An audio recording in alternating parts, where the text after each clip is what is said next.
देखा जाए question number अगर कहा जाए 41 की अगर बात किया जाए तो देखिए लिखा हुआ है। पहले क्वेश्चन को अगर हम ध्यानपूर्वक अगर हम समझाएं तो लिखा हुआ है कि गणपति की जो मासिक आय है वो 2000 रुपया के बराबर हेडिंग दिया हुआ है। सबसे पहले आप क्या करेंगे, क्योंकि टाइप आपका जैसे जैसे आगे बढ़ रहा है तो ये मान के चलिए कि लेवल आपका ऊपर जाएगा, क्वेश्चन का लेवल आप देखिएगा, उस हिसाब से डील कीजिएगा। तो थोड़ा जो भी आप पहले का जो टाइप आप देखे हैं तो ऐसा ना कि उसको आप इग्नोर कर दीजिए, उसको भी हमेशा ध्यान रखना है, क्योंकि उसी से कहीं ना कहीं धीरे धीरे टाइप जो बड़ा होगा वो एक तरह से कनेक्टेड होगा। तो इसलिए ये ध्यान रखिए। और पहले भी हम आपको बोल चुके हैं कि देखिए इसमें पहला तो आपको कांस्टेंट टर्म अगर रहता है कोई भी, जिसको हम लोग एक नियत राशि के रूप में भी बोल सकते हैं, कोई परेशानी उसमें नहीं होना चाहिए। तो पहला इसमें कंडीशन को ध्यान रखेंगे कि कंडीशन क्या क्या दिया हुआ है, क्या पूछ रहा है आपसे। अगर उस पर पहला नोटिस किया जाए तो पहला देखिए कि दिया हुआ है कि गणपति की जो मासिक आय है वो 2000 रुपया है। आगे लिखता है कि उपेंद्र की जो मासिक आय है वह उससे 20% अधिक है। यहाँ पर एक लैंग्वेज है कि उपेंद्र की जो मासिक आय है उससे 20% अधिक है। अब यहाँ पर थोड़ा प्रॉब्लम ये होगा कि उससे का मतलब किसका जिक्र हुआ, तो उससे का जो जिक्र हो रहा है वो कहीं ना कहीं गणपति के बारे में। तो कहीं ना कहीं अगर इस स्टेटमेंट को अगर और इजी वे में अगर रखना है तो आप इजी वे में कह सकते हैं कि उपेंद्र की जो आय है ये ठीक गणपति की आय से वो 20% अधिक है। आगे आगे कहता है कि जयचंद की जो आय होंगे ये गणपति और ठीक उपेंद्र के कुल आय का 4/5 होंगे। ये देखिए एक तीसरा स्टेटमेंट आया कि एक नया नाम आया जिसका नाम हुआ जयचंद, और जयचंद के बारे में बोला गया कि इसका जो आय होगा अर्थात इनकम जो होगा वो किसके बराबर होंगे, तो ठीक गणपति और उपेंद्र इन दोनों का कुल जो होगा, कुल का सेंस यहाँ पर योग बोला जा सकता है। तो इन दोनों के योग का, और ये 4/5 भाग है। लास्ट में अगर देखते हैं तो पूछा क्या गया ये भी देखना है। हमने कहा कि देखिए क्या कंडीशन है आपके पास और पूछा गया क्या है, अर्थात रिक्वायरमेंट क्या है, इन दोनों को ध्यान देना है। अब बड़े बड़े जो क्वेश्चन होंगे उसमें यही आपको स्टेटमेंट को अंडरस्टैंडिंग करना है, समझना है, बाकी क्वेश्चन में कुछ भी रखा हुआ नहीं रहेंगे। आगे देखिए पूछा क्या गया, तो कहा कि तीनों की औसत आय गणपति की आय से कितना अधिक होगा। यानी क्वेश्चन जो पूछा गया है वो थोड़ा कंबाइन किया गया है। कंबाइन क्या किया गया है, कहा कि इन तीनों का औसत, तो तीनों का मतलब यहाँ पर गणपति हो गया, उपेंद्र हो गया, जयचंद हो गया, इन तीनों का औसत जो निकलेगा उससे गणपति की आय कितना रुपया अधिक होगा। यानी दो चीज़ हमको चाहिए, एक चाहिए इन तीनों का औसत और एक गणपति का मान। कहीं भी पहले भी आपको हेडिंग दिया हुआ है। अब रही बात, होता क्या है कि अगर क्वेश्चन डील कर रहे हैं तो पहला चीज़ हम लोग को ये ध्यान रखना है, या कन्फ्यूजन होता है कि सर कहाँ से चले, इस तरह के बड़े स्तर का क्वेश्चन में कहाँ से डील किया जाए। तो देखिए हर क्वेश्चन में कहीं ना कहीं एंट्री के लिए कहिए या उसी को आप कमजोरी कहिए, कहीं ना कहीं रहते हैं, उससे आपको चलना है। लेकिन हाँ ये ध्यान रखिए कि 2-3 बातें जो है इंपॉर्टेंस है हर एक क्वेश्चन में आपको रखना है। पहला कि कंडीशन क्या दिया हुआ है, और सबसे इंपॉर्टेंस ये रखना है कि पूछा किया गया है आपसे, उसके बारे में विशेष रूप से समझना है। तो पूछा किया गया है ये साफ शब्दों में लिख रहा है कि तीनों की औसत आय जो होगा गणपति के आय से कितना अधिक है। जबकि ध्यान दीजिए अब हम लोग यहाँ पर माइंड दौड़ाएंगे कि तीनों का औसत कैसे निकलेगा, गणपति जो है तो उसका मान की स्थिति क्या है। तो गणपति का आय देखिए ये पूरी तरह से 2000 दिया हुआ है। अब रही बात कि तीनों का औसत निकालने के लिए अब हमको तीनों का मान क्लियर करना पड़ेगा, गणपति का भी, उपेंद्र का भी, एक जयचंद है उसका भी। अब यहाँ से आपको कलम लगाना है, या जो स्टेप आपको लेना है कि करना क्या है। तो सबसे पहले इन तीनों के बारे में जो संबंध है अलग अलग, उन सभी संबंधों को अर्थात रिलेशन को अर्थात कंडीशन को एक साथ मर्ज करने की कोशिश कीजिए। अब जब से अगर हम पहला उठाते हैं कि उपेंद्र की मासिक है, यही देखिए, यही देखना आपको कि एंट्री कहाँ से है, यहाँ से एंट्री हुआ तो कोई ज़रूरी नहीं यहाँ से एंट्री। हाँ एक सोचा जा सकता है कि सर तीनों का औसत आय गणपति की आय से कितना अधिक है, तो गणपति का मान दिया हुआ है, बिल्कुल दिया हुआ है, लेकिन तीनों का तो औसत नहीं दिया हुआ है। तो अब पहला हमको तीनों का औसत निकालना पड़ेगा, तभी हम गणपति का मान कभी भी आप लेस कर सकते हैं। अब इन तीनों का आय निकलेगा कैसे, तो निकालने के लिए जो रिलेशन कंडीशन है, हमने कहा कि कहीं कमजोरी होगा वहाँ से आप उसको टारगेट कीजिए। कमजोरी कहा जाए तो ये 2-3 स्टेटमेंट है, उसमें से किसी को लेकर के आप डिसीजन कर सकते हैं कि क्या आप डिसाइड करते हैं। जैसे मान लिया जाए हम इसी कंडीशन को उठाते हैं, तो इसमें कहा कि उपेंद्र की मासिक आय उससे 20% अधिक है, अर्थात यहाँ पर 3 आदमी का चर्चा हो रहा है। अब बेहतर ढंग से जरा देखिएगा बोर्ड पर, पहला अब चर्चा करें तो ऐसा करते हैं, कोड चलते हैं लेकर के। जी से अगर कहा जाए तो गणपति मान लेते हैं, यू से कहा जाए तो उपेंद्र की बात हो जाएगा, और क्यों ना जब पूरा स्टेटमेंट पढ़ ही लिए हैं तो ऐसा करते हैं जयचंद का भी चर्चा होगा ही होगा, तो यहाँ पर हम जे से जयचंद कर देते हैं। अब ये पहला स्टेटमेंट उठाइए, हर एक पार्ट बाई पार्ट कीजिए। उपेंद्र की मासिक आय गणपति उससे 20% अधिक है, यानी उपेंद्र की जो मासिक आय होंगे उससे अर्थात गणपति से 20% अधिक होंगे। अब यहाँ पर देखिए होता क्या है कि सर 20% अधिक है, तो इसमें भी तरीका है अलग अलग करने का। कोई 20% को 1/5 यानी फ्रैक्शन के नियम से भी बना सकते हैं। किसी को लगता है तो हम इजी वे में 1 तो 100 मान सकते हैं, तो 20% अधिक होगा, तो आप समझ सकते हैं कि वो 120 के बराबर होगा। तो यहाँ भी कभी कभी डिसीजन से फ़ायदा होता है, छोटा छोटा सा डिसीजन भी अगर सही रहेगा तो कहीं ना कहीं समय आपका कम लगेगा। ऐसा करते हैं, पहला हम लोग इजी वे में 100 और 120 से चलते हैं। मान लिया जाए कि गणपति, और ये गणपति का जो मान है उसको रहने देंगे हम लोग, उसका यूज बाद में कर लेंगे। पहले हम लोग एक तीनों का एक डेटा मिला करके क्लियर कर ले। अब जरा सोचिए कि गणपति को अगर हम 100 मानते हैं तो कहा उपेंद्र उसकी आय से उससे 20% अधिक है, यानी ये 120 होना चाहिए। अब देखिए जयचंद के बारे में कहा गया तो लिखा हुआ है, ये देखिए जयचंद की आय गणपति और मतलब कंबाइंड उपेंद्र की कुल आय का, यानी अगर आपको ये जयचंद की आय निकालना है तो जो गणपति दिया हुआ है, जो उपेंद्र दिया हुआ है, उन दोनों का पहले योग किया जाए। अब जरा सोचिए अगर इन दोनों को जोड़ेंगे तो 100 और 120 कहीं ना कहीं ये आपको 220 के बराबर होंगे। अब कहता है ये किसके बराबर, तो कहा 4/5 भाग, ये देखिए लिखा हुआ है 4/5। तो अब इसका यूज किया जाए। अगर हम 4/5 करते हैं, जैसे ये 5 से कट जाएंगे, 520 520, अगर इन दोनों को गुना कर दिया जाए तो कहीं ना कहीं ये 176 के बराबर होगा। अब देखा जाए, ध्यान दीजिए, तो ये डेटा यहाँ पर आ गया, जिससे क्या हुआ कि तीनों का इनकम जो है वो एक साथ मर्ज हो गया। अब इसमें ये भी आप कर सकते हैं, किसी के मन में चल रहा है खैर कि ये डेटा को और शॉर्टेज किया जाए तो बिल्कुल आप कर सकते हैं, कोई परेशानी नहीं होनी चाहिए। जिसको इच्छा है कि हम 100 पर ही बना ले, 120 पर बना ले, वो उतना ही पर बनाइए। जिसको मर्जी है कि नहीं सर इसमें कुछ मिलता है उसको बाहर कर दिया जाए, थोड़ा डिजिट छोटा हो जाएगा, तो कोई परेशानी नहीं है, जो इच्छा है जो कर सकते हैं। मान लिया जाए कि अगर हम डिजिट को छोटा करते हैं तो देखिए सभी में 4 मिल रहा है आपको, 4 से ये भी डिवाइड हो जाएगा, 4 से ये भी डिवाइड हो जाएगा, 4 से ये भी डिवाइड हो जाएगा, तो आप 4 सब जगह से कटिंग कर सकते हैं।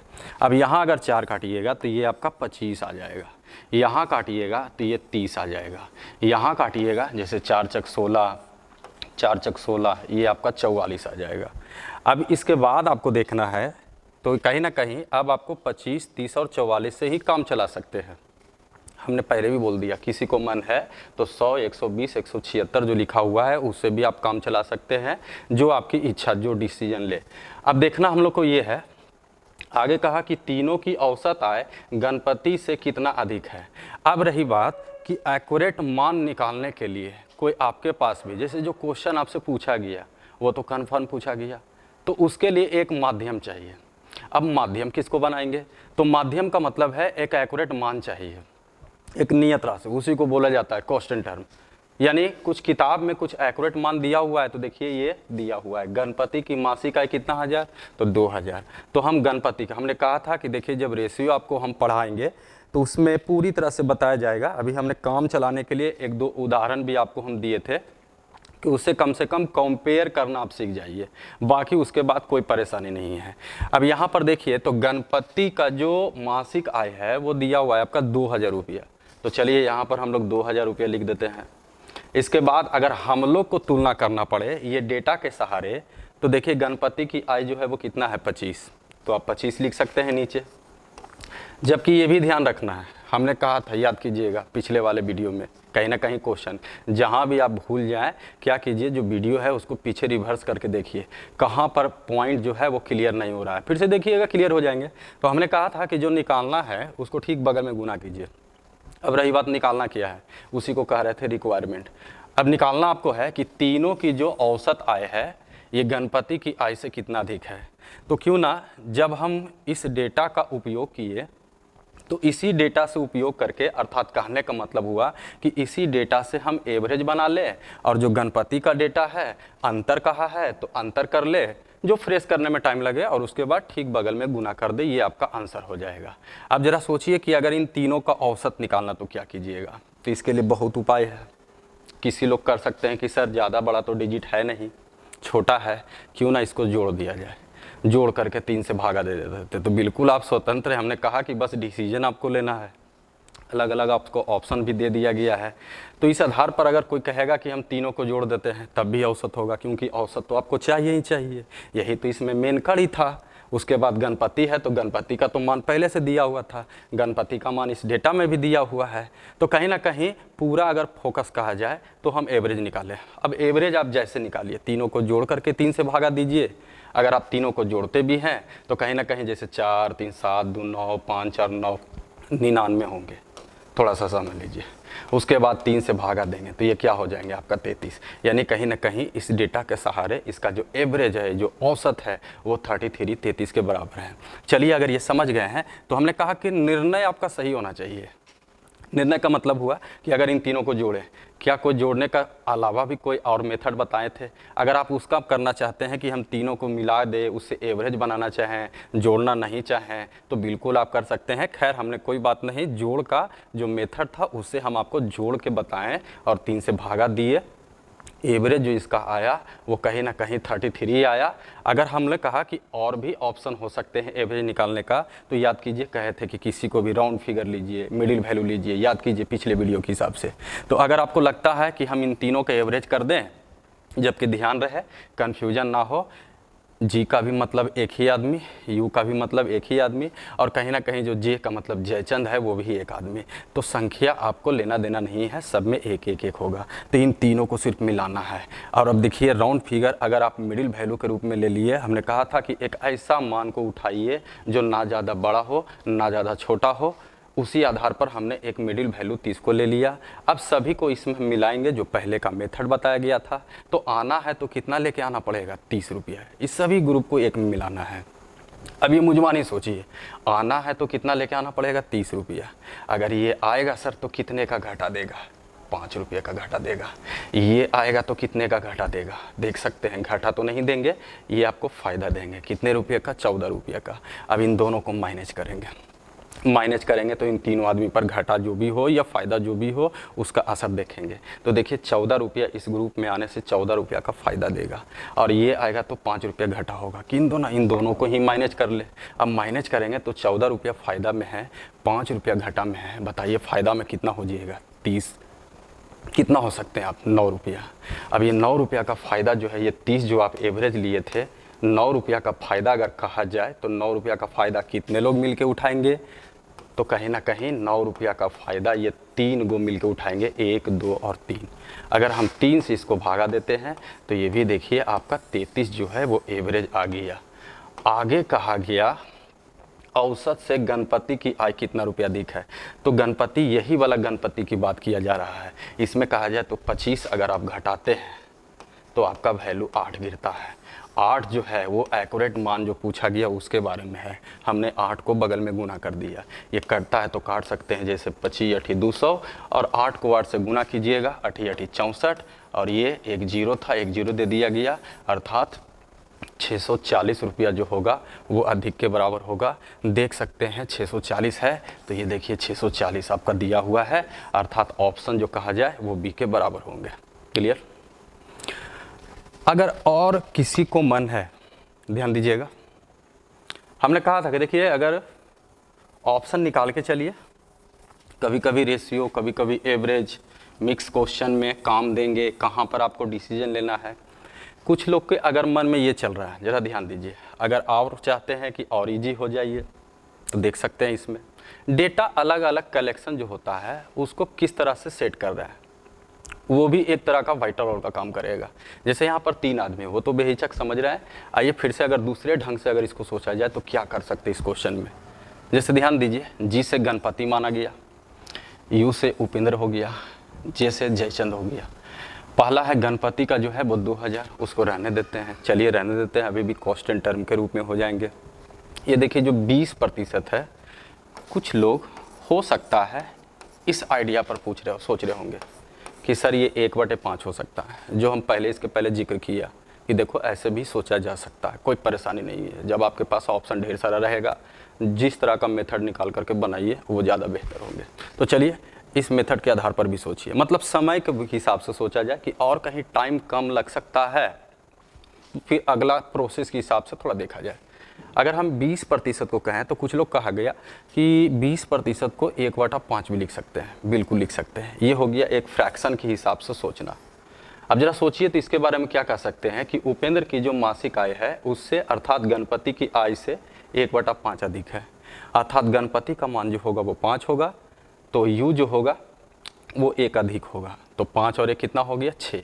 तो कहीं ना कहीं कुछ लोग इस आधार पर भी बना रहे होंगे, परेशानी कुछ भी नहीं है, अर्थात ये 5 होगा तो ये कहीं ना कहीं 6 हो जाएंगे। अब इसका यूज कहा जाए तो ये ना कि आप इसको बोर्ड पर लिखिए, 20% आप 1/5 मन में ही करने की कोशिश कीजिए और हो जाएंगे, प्रैक्टिस करते करते, घबराइए नहीं। उसके बाद देखिए ये थोड़ा सा आपको क्या करेगा, समय आपको बचा देगा। अब देखिए आगे कहा जयचंद के बारे में सोचा जाए तो जयचंद की आय गणपति और आगे कहा कि उपेंद्र की कुल आय का 4/5 है। इन दोनों को जोड़ेंगे तो दोनों का आय योग हो जाएगा 6 5 11, और ये कहा कि 4/5 है। यहाँ देखिए 4/5 आप लिख सकते हैं कि 4/5 लिख दिए। अब इसको फ्रेश कीजिए तो ये 5 जो है या तो इधर घूमेगा, यहाँ भी गुना होगा, यहाँ भी गुना होगा। तेजी में प्रोसेस कहा जाए तो प्रोसेस ये होंगे कि 5 से यहाँ भी गुना किया जाए, 5 से यहाँ भी गुना किया जाए, 5 से यहाँ भी गुना किया जाए, तो 5 5 कट जाएंगे।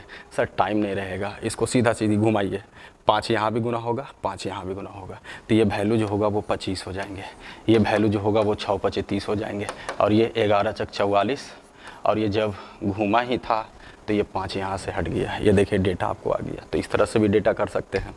हमने कहा कि अब ये कांस्टेंट टर्म का अगर यूज किया जाए तो कांस्टेंट टर्म के रूप में लिखा हुआ है गणपति की जो आय है वो 2000।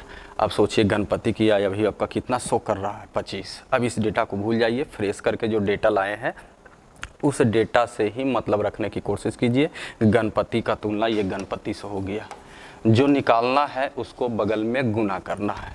निकालना क्या है तो कहा गया कि तीनों की जो औसत आय है गणपति की आय से कितना अधिक है।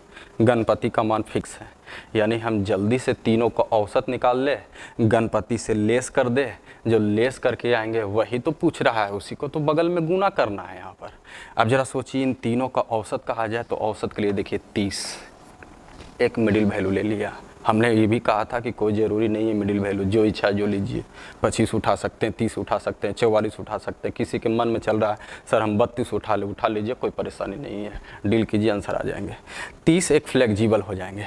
ये देखिए ये आएंगे तो कितना कम देंगे 5 रुपया, ये आएंगे तो कितना 14 रुपया ज़्यादा, यानी ये आता है तो 14 रुपया का फ़ायदा होगा, ये आएगा तो 5 रुपये का घाटा होगा। क्यों ना इन दोनों को मैनेज करें, तो 14 रुपया फ़ायदा में है और 5 रुपये घाटा में है, तो कितने रुपये फ़ायदा में हो जाइएगा, 9 रुपये का फ़ायदा होगा। ये 9 रुपये का फ़ायदा कितने लोग मिलकर उठाएंगे, 1 आदमी, 2 आदमी, 3 आदमी, उसी का तो डेटा है। तो 3 से हम भागा देंगे, ये 3 3 या 9 हो जाएंगे, यानी एवरेज जो होगा वो कहीं ना कहीं 33 के बराबर होंगे। आगे कहा औसत से गणपति की आय से कितना अधिक है। गणपति की बात किया जाए तो 25 लेस करेंगे, ये एक तरह से अधिक के बारे में शो कर रहा है। लेस किया जाए तो ये 8 हो जाएंगे। ठीक, ये 8 को बगल में गुना करेंगे, ये देखिए आंसर आपका हो गया था, यही 640 तैयार हो गया था। ये 640 के बराबर होनी चाहिए, इसमें और कोई परेशानी। अगर और चाहते हैं कि नहीं सर हम और ईजी करें, कभी कभी कुछ होते हैं कुछ क्वेश्चन देखिएगा, तो हमने कहा था कि बैंकिंग और एसएससी या रेलवे या किसी तरह का और एग्ज़ाम, कुछ में सिलेक्टेड क्वेश्चन होते हैं, कभी कभी पछना जाता है, मतलब ये दिख जाता है कि शायद ये बैंकिंग का क्वेश्चन है, कभी कभी कुछ लोग बोल देते हैं कि ये एसएससी का क्वेश्चन है। बिल्कुल, कभी कभी कुछ सिलेक्टेड क्वेश्चन होते हैं। अब अगर इसको हम लोग अगर बैंकिंग के आधार पर, लेकिन देखिए ये प्रोसेस नहीं है कि बैंकिंग के आधार पर बनाया जाए, लेकिन अगर आप चाहते हैं कि हम इतना ना करें, बैंकिंग वाले देखिएगा जो डिजिट रहते हैं उस डेटा को ही थोड़ा बढ़ाते चले जाते हैं, डिजिट लाते हैं, आंसर हो जाते हैं।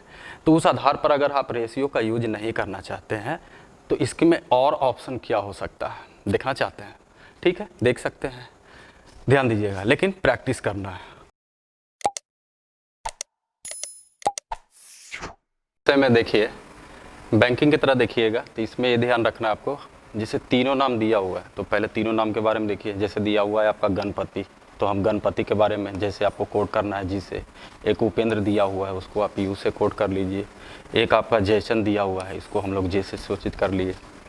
इसके बाद देखिए मान दिया हुआ है, इस बार हमने कहा कि पूरा जो एक्यूरेट वैल्यू दिया हुआ है उसी को टारगेट करते चले जाएंगे। कन्फर्म मान आएंगे तो डायरेक्ट आंसर भी आपका कन्फर्म ही आ जाएंगे।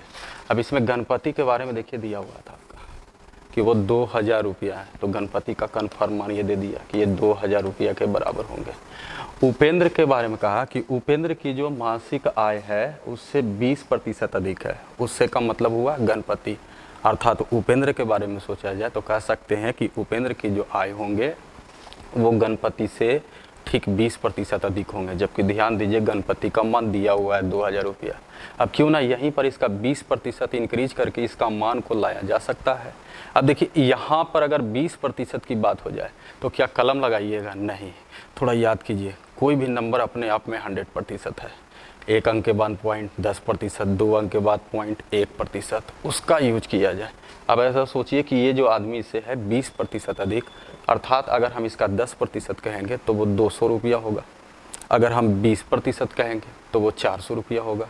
अर्थात इसका मतलब हुआ कि ठीक उपेंद्र का जो मान होगा ये जो मान होगा इससे 400 रुपया अधिक होगा। तो सोच सकते हैं 2000 है, ये इससे 400 रुपया अधिक ही है, अर्थात इसका मान जो होगा वो 2400 रुपया के बराबर होंगे। ये देखिए ये भी आपका कन्फर्म मान निकल गया। इसके बाद गणपति की बात किया जाए तो गणपति के लिए भी एक स्पेशल रिलेशन, जयचंद की आय गणपति और उपेंद्र की कुल आय का 4/5 है। इन दोनों को जोड़िएगा तो कहीं ना कहीं गणपति और उपेंद्र इन दोनों का कुल आय निकल जाएगा। अगर इन दोनों को जोड़ते हैं आप तो कहीं ना कहीं आप फ्रेश किसी तरह से कर सकते हैं। मान लीजिए यहीं पर फ्रेश कीजिए, ये यहाँ पर सोचिए 4400 लिखा हुआ है, दोनों को जोड़िएगा किसके बराबर, तो ठीक 4/5 के बराबर। अर्थात ठीक इसमें 4/5 करते हैं तो ये कहीं ना कहीं जयचंद का मान कन्फर्म हो जाएगा। अब जरा सोचिए कि अगर इसको काटना चाहते हैं काट सकते हैं, जैसे पन्नी 40 पन्नी 40 जीरो कीजिएगा, ये वैल्यू आपका जीरो के जीरो 8 चौक 32 हो जाएंगे, 8 चौक 32 3 35 हो जाएंगे। ये 3520 रुपया, ये 3520 रुपया कहीं ना कहीं जयचंद के बारे में कन्फर्म मान निकल गया। इसको आप ध्यान रखिए, ये 3520 रुपया निकल गया। अब तीनों का डेटा निकल गया। अब क्वेश्चन क्या पूछा आपसे, तो तीनों की औसत आय गणपति की आय से कितना रुपया अधिक है। गणपति का भी मान दिया हुआ है, यानी अब इसमें रहा क्या बचा क्या, इन तीनों का औसत आप जितना जल्दी निकालिए, गणपति से लेस कीजिए जो मान दिया हुआ है, आपका आंसर तैयार हो जाएगा। तो ये होगा आपका तरीका जिसमें डेटा जो दिया हुआ है कॉन्स्टेंटर उसी को आगे लेकर के बढ़िए, मतलब विकल्प ये भी एक आपके पास खुला हुआ है। अब जरा सोचिए कि गणपति का मान तो दिया हुआ है, वर्क किया जाए तो औसत पर कि औसत क्या होगा। अब औसत के लिए यहाँ पर आप डिसीजन लीजिए, क्या तीनों को जोड़िएगा, नहीं, फ़ायदे नहीं है। जो मिलाया जाता है, आता है, जाता है, जो आपके पास प्रोसेस है उस प्रोसेस से माइनस कीजिए। अगर हम इन तीनों को एवरेज के रूप में लाना चाहेंगे, तीनों को एक साथ मिलाएंगे, कोई भी आप वैल्यू उठा सकते हैं, 2400, 2000, 3520, इच्छा किसी के मन में 3000 जो उठाइए। लेकिन चलिए अगर हम इसी से डेटा लें तो ये 2400 रुपया हो जाएंगे। अब ज़रा सोचिए किसी को भी आना है, इसमें मिलना है, तो 2400 रुपया जो होगा वो लेके आना पड़ेगा। कुछ लोग देखिए 2000 लेके आ रहे हैं, कुछ लोग 3520 रुपया लेके आ रहे हैं। ज़रा सोचिए अगर ये लेके इसमें आ भी रहा है आपका तो 2000 रुपये लेके आ रहा है, ये कहीं ना कहीं 400 रुपये का घाटा दे देगा। ये कहा जाए तो ये भी आएगा इसमें, तो ये भी कहीं ना कहीं फ़ायदा देगा। लाना चाहिए 2400 रुपया, लेके आ रहा है ये 3520 रुपया। आप सोच सकते हैं ये भी वैल्यू अगर कहा जाए तो ठीक 1120 रुपया जो है वो एक फ़ायदे के रूप में देंगे।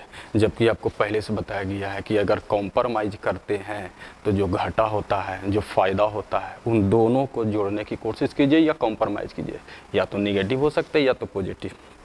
अब ज़रा सोचिए, ये 400 रुपये का घाटा देगा और ये 1120 रुपये का फ़ायदा देगा, इन दोनों को कॉम्प्रोमाइज़ किया जाए तो सोच सकते हैं 720 रुपये का फ़ायदा मिल जाएगा आपको।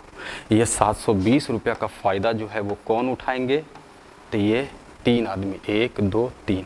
अगर हम 3 से भागा देते हैं, ये डायरेक्ट कैलकुलेशन कीजिए, आंसर आएंगे। तो ये 3 से भागा देने पर ये 240 हो जाएंगे।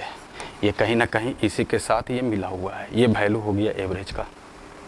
अब इसको कोई ज़रूरी नहीं कि इसमें जोड़ा जाए, क्योंकि वो रिक्वायरमेंट नहीं है। क्वेश्चन कहा गणपति की आय से कितना अधिक है, तो क्यों ना हम गणपति को फिर से यहाँ एक्टिव कर सकते हैं, यानी 2000 रुपया आपको माइनस करना पड़ेगा और इसके बाद आपका आंसर है।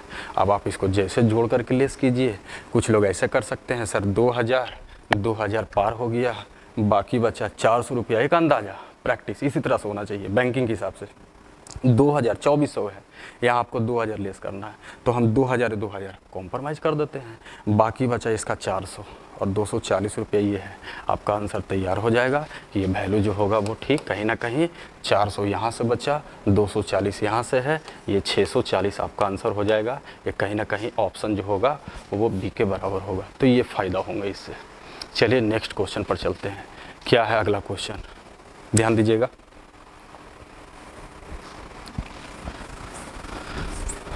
थोड़ा इसको प्रैक्टिस करिए, प्रॉब्लम जो है वो अपने आप दूर हो जाएंगे। प्रैक्टिस कीजिएगा, परफेक्ट बनिएगा आप। नेक्स्ट अगला क्वेश्चन पर देखते हैं कि आगे जो क्वेश्चन होंगे वो क्या होंगे। आइए क्वेश्चन नंबर ज़रा चलते हैं हम लोग तरह से 42, ध्यान दीजिएगा 42 पर आ जाए। देखिए 42 में दिया हुआ है, पिछले वीडियो में आप देखे थे कुछ रेशियो का हम लोग प्रयोग किए थे। रेशियो भी आ रहा था, कहीं ना कहीं एवरेज भी आ रहा था, दोनों को मिक्सअप कर रहे थे। क्वेश्चन ही उसी तरह से दिया हुआ था, तो हम लोग भी मिक्सअप कर लिए थे और उसके बाद डील किए थे। यहाँ भी देखिए, अब लैंग्वेज ही मेन होंगे, वही टाइप आपका स्टैंडर्ड करेगा 0 लेवल से हाई लेवल। अब देखिए यहाँ क्वेश्चन में लिखा हुआ है, एक परीक्षा में सम्मिलित होने वाले विद्यार्थियों की संख्या का 2/5 ने, मतलब इसको इजी वे में कहेंगे तो विद्यार्थियों की संख्या का 2/5 भाग के बारे में चर्चा होंगे। आगे कहा पूर्णांक का 3/8, पूर्णांक जिसको हम लोग इंटीजर कर सकते हैं, बाकी दोनों मीडियम में लिखा हुआ है, जो आपको कन्फ्यूजन लगे तो दोनों मीडियम है, कहीं से भी आप समझ सकते हैं। पूर्णांक मतलब एक तरह से कह सकते हैं, इंटीजर का मतलब यहाँ पर जो सेंस होंगे वो एक अर्थमेटिक के रूप में होंगे, लेकिन यहाँ पर जो पूर्णांक का मतलब सेंस होंगे, एग्जाम आप देते हैं तो जो लिखता है फुल मार्क्स, तो उसी को यहाँ पर पूर्णांक के रूप में बोल सकते हैं, मतलब एग्जाम के व्यू के हिसाब से सोचा जाए। कहा गया पूर्णांक का 3/8, यानी इस क्वेश्चन में अगर कहा जाए, आगे और भी देख लीजिए, आगे कहता है 1/5 ने, मतलब एक देखिए स्टेटमेंट पर स्टेटमेंट टूटा हुआ है, और इसी का तो एक फ़ायदा आपको उठाना है कि स्टेटमेंट हमने कहा था कि पार्ट बाई पार्ट पढ़िए, पार्ट बाई पार्ट तोड़ के कंडीशन को निकालिए, जहां आपको लगेगा कमज़ोर कड़ी एंट्री वहां से देंगे। आगे देखिए, इसमें पहला स्टेटमेंट आपका आया कि विद्यार्थियों की संख्या का 2/5 ने एग्ज़ाम दिया तो पूर्णांक का 3/8, ये हुआ एक पहला स्टेटमेंट। विचार करते हैं, बाकी अगर इस तरह का विचार करने लगे तो फिर समय नहीं लगेंगे आपको, अभी बेहतर ढंग से समझिए। दूसरा देखिए कड़ी क्या है, और 1/5 ने, अब देखिए लैंग्वेज थोड़ा सा शॉर्टेज होने लगे, और 1/5 ने मतलब संख्याओं का, सम्मिलित होने वाले कुल संख्याओं का, क्योंकि अब जो है बड़ा ना करेगा, हिडन करेंगे क्वेश्चन में। तो आगे कहा कि 1/5 ने पूर्णांक का 1/8, एक स्टेटमेंट और है, मतलब 2 कंडीशन आपके पास तैयार होंगे। अगला देखते हैं, अभी और आगे बढ़ रहा है। आगे कहता है 3/10 ने पूर्णांक का 1/4, अर्थात फिर से वही चीज़ सोचिए, संख्या का 3/10 जो आबादी होगा वो पूर्णांक का 1/4, जबकि ध्यान रहे हैं ना तो अभी संख्या का पता है और ना तो सर पूर्णांक का, मतलब जो एग्ज़ाम कितने नंबर का हुआ है, फुल मार्क्स, किसी चीज़ के बारे में पता नहीं है, लेकिन हाँ स्टेटमेंट है और उस स्टेटमेंट का हम लोग फ़ायदा उठाएंगे। पहले हम लोग तोड़ के देख लेते हैं कहाँ कहाँ आपको डिसीजन लेना है। इसके बाद कहा आगे एक और दिया स्टेटमेंट, आगे कहता है कि शेष पूर्णांक का 5/8 प्राप्त किया। आगे लिखा कि विद्यार्थियों का औसत प्राप्तांक जो था वो 150 रखा। अब देखिए इसमें एक कांस्टेंट टर्म आने लगे। कहा कि कुल विद्यार्थियों का जो औसत प्राप्तांक है, मतलब जितने भी विद्यार्थी हैं, जो विद्यार्थी ये देख सकते हैं 1 कड़ी, 2 कंडीशन, 3 कंडीशन एंड 4 कंडीशन, ये 4 कंडीशन को आप मिलाते हैं तो टोटल विद्यार्थी आपको पता चलेगा। तो कहा गया कि जो टोटल विद्यार्थी थे, एग्जाम दिए, नंबर आया, तो सारे को मिलाया गया और मिलाने के बाद जो औसत हुआ है, ये औसत का मान दिया हुआ है कि सारे विद्यार्थियों को मिलाने के बाद जो औसत है वो 150 रुपया है। ये एक कांस्टेंट टर्म हो गया, ये एक टारगेट करने की ज़रूरत, इसका यूज बाद में कभी भी आप कर सकते हैं। आगे कहा कि रहा तो लास्ट में पूछा गया है, ये भी ध्यान रखना आपको कि पूछा गया क्या है, क्योंकि ये तो मेन कड़ी आपका है। जब पूछा गया उसी को तो जवाब देना है आपको। अब इसमें पूछा गया परीक्षा का पूर्णांक क्या है। अब इसके लिए क्या करिए कि 2 कड़ी है इसमें, एक है विद्यार्थियों की संख्या और दूसरा कहा जाए तो जो एग्जाम हुआ है उसका फुल मार्क क्या है। अब इस दोनों कड़ी को लिखने की अगर कोशिश किया जाए, अब आपका कलम उठना चाहिए यहाँ से। तो देखिए 2 चीज़ इसमें है, ज़रा ध्यान दीजिएगा। ये 2 चीज़, एक हम लोग लिख देते हैं, थोड़ा काम चलाइएगा, सिर्फ संख्या लिख देते हैं जी। संख्या का मतलब यहाँ पर सेंस ये लगाना है, विद्यार्थियों की संख्या। उसके बाद एक चर्चा और आ रहा है आपको, पूर्णांक या फुल मार्क्स कह सकते हैं, इंटीजर मत बोलिएगा, वो अर्थमेटिक में चले जाइएगा। फुल मार्क्स जितने के एग्जाम हुए। अब जरा ये पूरे पार्ट को जरा मिलाने की कोशिश करते हैं और एक हम लोग भी एवरेज लाते हैं, क्योंकि एवरेज इंडिकेशन आपको कर रहा है कि एवरेज जो होंगे वो कितना होंगे, 150। हम लोग जो डेटा तैयार करेंगे उससे एवरेज लाएंगे और फिर वही सिस्टम, एक किताब कहेगा, एक हम लोग कहेंगे, जो निकालना है उसको बगल में गुना करेंगे, हो जाएंगे आंसर। अब इसमें देखा जाए तो 2 जगह हमने कहा कि देखिए 4 पॉइंट इसमें है, 4 कंडीशन है, चारों कंडीशन को आप एक साथ सेटल कर रहे हैं। अब जरा देखिए पहला कंडीशन क्या किया, क्यों ना ऐसा करते हैं, विद्यार्थी के बारे में जो चर्चा अलग अलग है उसका अलग अलग कंडीशन को सेट कर देते हैं। इसके बाद इसके साथ साथ इसका जो पूर्णांक है, जो नंबर लाया, उसके बारे में भी चर्चा। तो चलिए दोनों फेज को अलग अलग करते हैं। पहले हम संख्या पर विचार कर रहे हैं कि संख्या कहाँ कहाँ है। तो पहला देखिए कहा गया कि सम्मिलित होने वाली संख्या का 2/5, यानी पहला जो कंडीशन है, स्टेटमेंट जो संख्या का है वो 2/5 है, ध्यान दीजिए।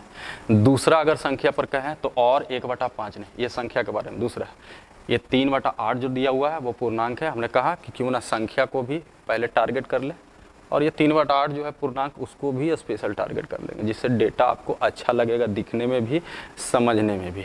बाकी एग्जाम में जैसे आप कीजिए इसको। अब देखा जाए अगला संख्या के बारे में जोर दिया जा रहा है, तो ये देखिए दिया हुआ है 1/5। तो फिर अगला यहाँ पर हम लोग ऐसा ही इंडिकेट कर देते हैं 1/5। हम ये नहीं कहेंगे कि आप इसको 1/5, सिर्फ इंडिकेट किया जा रहा है। इसका भी तरीका होगा, हम सिर्फ स्थिति को दर्शा रहे हैं आपको कि देखिए क्या क्या दिया हुआ है, कैसे डेटा को मैनेज कीजिएगा। एक और दिया हुआ था, ये देखिए 3/10, ये भी संख्या का अलग ग्रुप का, तो यहाँ 3/10 दे देते हैं। उसके बाद देखा जाए तो बाकी का शेष। अब यहाँ पर आपको ये समझना है जी, ये देखिए ये भी एक कंडीशन है। पूर्णांक के बारे में हमने कहा कि जो है, जहाँ आपने छोड़ा था, इग्नोर किया था पूर्णांक के बारे में, पूर्णांक को भी हम लोग लिख दे। पहला पूर्णांक जो संख्या का था वो 3/8 है, ये 3/8 है पीजीबी में। इसी को आपको मन में चलाना है। अभी आपको समझाने के लिए अलग अलग पार्ट कर रहे हैं। एक है आपके पास 1/8, ये देखिए 1/8 लिख दिया। 3/10 ने 3/10 ने 1/4, ये देखिए 1/4 लिख दिया। बाकी कहा गया शेष ने पूर्णांक का 5/8, शेष ने पूर्णांक का 5/8। ये अब इसमें समस्या क्या होंगे, समस्या ये दे दिया फ्रैक्शन, कि फ्रैक्शन में प्रॉब्लम तो होगा ही होगा। अब यहाँ पर आपको ये स्टेप समझना है, आगे काम देंगे बहुत सारे क्वेश्चन में, ध्यान दीजिएगा कि इस फ्रैक्शन को क्या किया जाए। फ्रैक्शन मैनेज होंगे तो बिल्कुल मैनेज होंगे फ्रैक्शन, परेशानी नहीं है, आप अपने हिसाब से फ्लेक्सिबल कर सकते हैं। यही दोनों से क्वेश्चन है, कहीं से भी क्वेश्चन उठा सकते हैं। इसके लिए क्या कीजिए, यहाँ पर अगर स्टेटमेंट को ध्यानपूर्वक सुनिए तो क्या कहा कि संख्या का 2/5, ये आपको यहाँ ध्यानपूर्वक सुनिएगा, समझने की कोशिश कीजिएगा। यहाँ से कुछ पॉइंट को निकाला जाएगा जिससे ये डेटा आपको फ्लेक्सिबल होंगे। पहला कहा संख्या का 2/5 का नियम आपको बताए थे, उसके हिसाब से सोचिए। संख्या का 2/5 का मतलब हुआ विद्यार्थियों की संख्या का 2/5। का लगा हुआ कहाँ आपका, संख्या में, यानी का के हिसाब से संख्या जो है आप क्या मान सकते हैं, 5, बिल्कुल मान सकते हैं। लेकिन ध्यान रहे सिर्फ ये ही डेटा नहीं है, आपके पास ये चारों डेटा को मैनेज करना है, तो थोड़ा पेशेंस रखना है। कहीं ना कहीं कुछ और प्रोक्लेम कर दे। यहाँ तो आपको लग रहा है कि संख्या 5 होनी चाहिए, यहाँ देखिए संख्या के बारे में जिक्र हुआ तो कहा 1/5। चलिए यहाँ भी सही है, 5 मानेंगे तो ये भी कॉम्प्रोमाइज़ होगा, ये भी कॉम्प्रोमाइज़ होगा। जबकि यहाँ देखिए संख्या का ही 3/10 है। अब ज़रा सोचिए 5 मानिएगा तो 3/10 निकालने में प्रॉब्लम होंगे। शेष की तो बात किया जाए तो वो जब ये डेटा निकालिएगा तो जो बच जाएगा उसको आप शेष लिख सकते हैं। तो कहीं ना कहीं हम लोग को 2 चीज़ फ्लेक्सिबल मानना है, एक संख्या और एक पूर्णांक। पूर्णांक में भी देख सकते हैं, आइए इसको भी नोटिस कर लेते हैं, फिर दोनों को डेटा कैसे बनाएंगे उसको समझते हैं। 3/8 मतलब पूर्णांक का 3/8, फुल मार्क्स का 3/8, यानी फुल मार्क्स यहाँ से इंडिकेट किया जाए का के नियम से या फ्रैक्शन के नियम से तो वो 8 होना चाहिए। यहाँ कहा जाए तो 8, यहाँ कहा जाए तो 4, यहाँ कहा जाए तो 5/8 यानी 8। अब ज़रा सोचिए कि क्या हम इसमें ऐसा मान को रखें जिससे ये पूरी तरह से फ्रैक्शन हट जाए, क्योंकि मुद्दा यही है आपका कि आगे क्वेश्चन में फ्रैक्शन अगर परेशानी देगा तो उससे बचेंगे कैसे। और ध्यान रखिए एग्ज़ाम में हमको नहीं लगता है कि जब प्रैक्टिस कर लीजिएगा तो ये जो लिख रहे हैं वो लिखिएगा, नहीं लिखिएगा। ये डेटा जो दिया हुआ है वहीं से आपको मैनेज करना, इंडिकेट कर करके। अब ज़रा सोचिए कि ऐसा संख्या मानो जिससे वे पूरी तरह से फ्रैक्शन हट जाए। बाकी रेशियो में आपको पढ़ाया जाता है कि फ्रैक्शन अगर है तो नोमिनेटर होते हैं, एक डोमिनेटर होते हैं, अर्थात एक अंश होते हैं, एक हर होते हैं। हर का एलसीएम लिया जाए, जो एलसीएम आते हैं उन दोनों में सभी में गुना कीजिए जिससे ये पूरी तरह से फ्रैक्शन हट जाएंगे। बिल्कुल वो भी सपोर्ट आप कर सकते हैं, लेकिन सीधा सीधी ये सोचिए कि हम ऐसा क्या मान माने जिससे को 5 भी डिवाइड कर दे और 10 भी डिवाइड कर दे, सभी को एक साथ हमको टारगेट करना है। तो क्यों ना हम संख्या को अगर हम 10 मानते हैं, जैसे ध्यान दीजिए अगर हम 10 मानते हैं, पूर्णांक को क्या मानिएगा जिससे 8 भी डिवाइड हो जाए और 4 भी डिवाइड हो जाएगा। तो चलिए 8 मान लेते हैं। बाकी किसी के मन में चल रहा है सर हम 80 मानेंगे, स्वतंत्र है सर 80 मानिए। यहाँ भी अगर कुछ है 10 मानिए, किसी को पैर पर कुल्हाड़ी मारना है तो 9.25 भी मान सकते हैं, कोई परेशानी नहीं है। बस इसमें डिसीजन लेना है आपको कि हाँ कौन सा डेटा माने जिससे क्वेश्चन का जो डिजिट है फ्लेक्सिबल हो जाए, बनाने में आपको आसानी पड़े। अब जरा सोचिए यहाँ पर अगर हम पूर्णांक के रूप में मानते हैं 8, अब देखिए ये पूरा फ्रैक्शन कैसे हटेंगे। 10 से इसमें गुना कीजिएगा तो 5 दूनी 10 होंगे, 2 दूनी 4, यानी ये डेटा जो होगा वो 4 होगा। जरा ध्यान दीजिए, हम इंडिकेट कर देते हैं ये 4 के बराबर है। आगे देखा जाए तो फिर ये 10 इसमें गुना होंगे तो 1/5 से गुना कीजिएगा तो ये मान आपका दे देगा 2। उसी प्रकार यहाँ देखिए 10 यहाँ अगर लाइएगा तो 10 से 10 माइनस हो जाएंगे तो ये बचेगा 3, जिससे क्या होंगे ये शेष आपके पास कंफर्म हो जाएंगे। टोटल कितने थे 10, ध्यान से समझिए। 4 यहाँ यूज हुआ, 2 यहाँ हुआ, 3 यहाँ हुआ, 4 2 6 3 9 क्लियर हो गए। बाकी शेष कितना बचे होंगे तो यहाँ पर आपका ये देखिए फ्रैक्शन से निकल गया ये। बाकी रेशियो में आपको बताया कि वो चर्चा होंगे। यहाँ भी देखिए अगर 8 सब में गुना करेंगे तो 8 यहाँ जाएंगे तो वो 3 बचेंगे, यहाँ 3 लिख देते हैं। यहाँ कीजिएगा तो 1 होंगे, यहाँ कीजिएगा 1/4 में गुना कीजिएगा तो कहीं ना कहीं 2 हो जाएंगे, यहाँ 8 से में गुना कीजिएगा इसमें तो कैंसिल हो जाएंगे तो ये 5 बचेंगे। अब आपके पास ध्यान रहे ये जो फ्रैक्शन है वो पूरी तरह से हट गया है। अब आपके पास डेटा जो है वो 4 है संख्या, यहाँ 2 है, यहाँ 3 है और यहाँ 1 है। जबकि पूर्णांक के रूप में या फुल मार्क्स या जो नंबर लाया गया है वो 3 है, 1 है, 2 है, 5 है। ठीक है, फुल मार्क्स यहाँ पर पूर्णांक का मतलब सेंस ये भी कह सकते हैं कि विद्यार्थी नंबर जो लाया उसको पूर्णांक कर दिया, लेकिन अगर सेंस कहा जाए तो पूर्णांक फुल मार्क्स को मतलब जितना का एग्जाम हुआ। खैर उससे परेशानी नहीं है, बस ये देखना है कि कौन सा संख्या था, कौन सा ग्रुप का नंबर कितना लाए। अब जरा देखिए एक्टिव किसको कीजिएगा, तो एक्टिव कीजिएगा विद्यार्थियों का औसत 150 है। आपके हिसाब से क्वेश्चन के आधार पर चले तो क्वेश्चन टर्न दिया हुआ था 150, ये 150 क्या है आपका एवरेज औसत। ये जो डेटा आप तैयार किए हैं इसको कलेक्ट कर करके हम लोग को भी एक औसत तैयार करना है। तो फिर होगा जो किताब का औसत ऊपर लिखे, हम लोग जो कहेंगे उसको नीचे लिखे। और उसके बाद देखिए सर कहीं से भी क्वेश्चन पूछ सकता है, कहीं से भी पूछ सकता है, ये पूरी तरह से विस्तार हो गया, जहाँ से क्वेश्चन पूछे परेशानी नहीं होंगे। तो चलिए ये डेटा को मिला के हम एवरेज बनाएं। जैसे देखिए संख्या दिया हुआ है, एवरेज दिया हुआ है अलग अलग ग्रुप का। अब यहाँ पर आपको ये डिसाइड करना है कि क्या छोटा छोटा डिजिट है गुना करके जोड़ दे काम चल जाएंगे, जोड़ के भागा दे देंगे, बिल्कुल आप कीजिए, आपके पास कोई परेशानी नहीं है। मेथड अलग अलग है, जो भी विकल्प आपको लगता है वो विकल्प को लाइए। अब किसी को मन होगा कि नहीं सर अभी भी हम यही विकल्प लाएंगे, क्यों ना हम सर इसको मिला लेते हैं यहाँ पर, और सारा को बुला लेते हैं, बिल्कुल कर सकते हैं। किसी के मन में चल रहा होगा कि सर इसको गुना करे, इसको गुना करे, इसको गुना करे, इसको गुना करे, सारों को जोड़े, टोटल संख्या से भाग दे। याद कीजिए कंबाइंड मीनिंग में जो थ्योरी आपको बताया गया था कि 10th क्लास में ये पढ़ना है, चर्चा हुआ था आपका उसी का, लेकिन हमने कहा था ऑप्शन अलग अलग है, तो गुना कर सकते हैं, लेकिन अगर कहा जाए तो ग्रुप के हिसाब से चला जाए जो ज़्यादा बेहतर होंगे। अगर आप सबको लाते हैं तो कह सकते हैं कि लाना है तो कितना लेके आइए, 3 लेके आइए। बाकी कुछ लोग आ रहे हैं, अब देखिए यहाँ 2 आदमी, कितना लेके आ रहा है, तो 1 लेके आ रहा है। कितना कम लेके आ रहा है, तो ये 2 कम लेके आ रहा है। ऐसे से कितने आदमी, 2 दूनी 4, यानी इस ग्रुप को आने से 4 रुपये का घाटा लगेगा। इसको आप साइड में लिख सकते हैं। आगे देखिए फिर कहा जाए तो ये देखिए 3 आदमी आ रहा है 2 रुपये लेके। ज़रा सोचिए 2 रुपये लेके आ रहा है, जबकि आना चाहिए कितना रुपया लेकर के, 3 रुपया। कितना रुपया कम लेके आया, 1 रुपया। ऐसे से कितने आदमी हो गए, तो देखिए 3 आदमी और हो गए। ये देख सकते हैं 3 गुना बन, तो 3 रुपये का और घाटा दे दिया। ये देखिए ये भी अगर आता तो 3 रुपये लेके आना चाहिए, 2 रुपया लेके आ रहा है ज़्यादा। अब ज़रा सोचिए ऐसे से कितने आदमी 2 रुपया ज़्यादा लाने वाले, तो 2 रुपया 1 आदमी।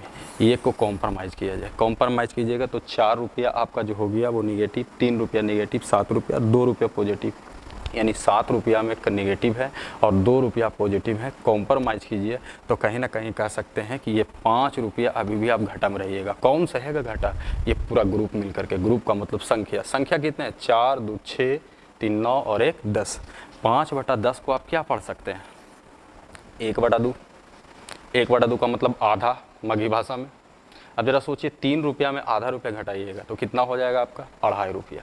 2.5 को आप क्या लिख सकते हैं, 5/2। ये आपका हो गया एवरेज। अब इसको आप कनेक्ट कीजिए, एवरेज का कंपेयर एवरेज से।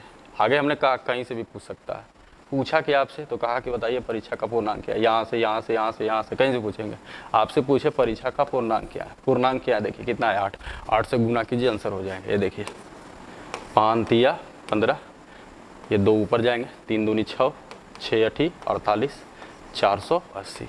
ये देखिए कहीं आपका 480 दिया हुआ है, ये ऑप्शन आपका सी के बराबर हो जाएंगे। आगे बढ़ते हैं सर।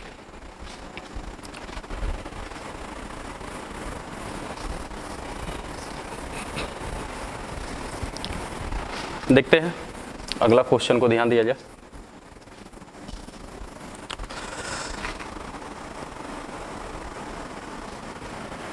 देखते हैं क्वेश्चन नंबर 43।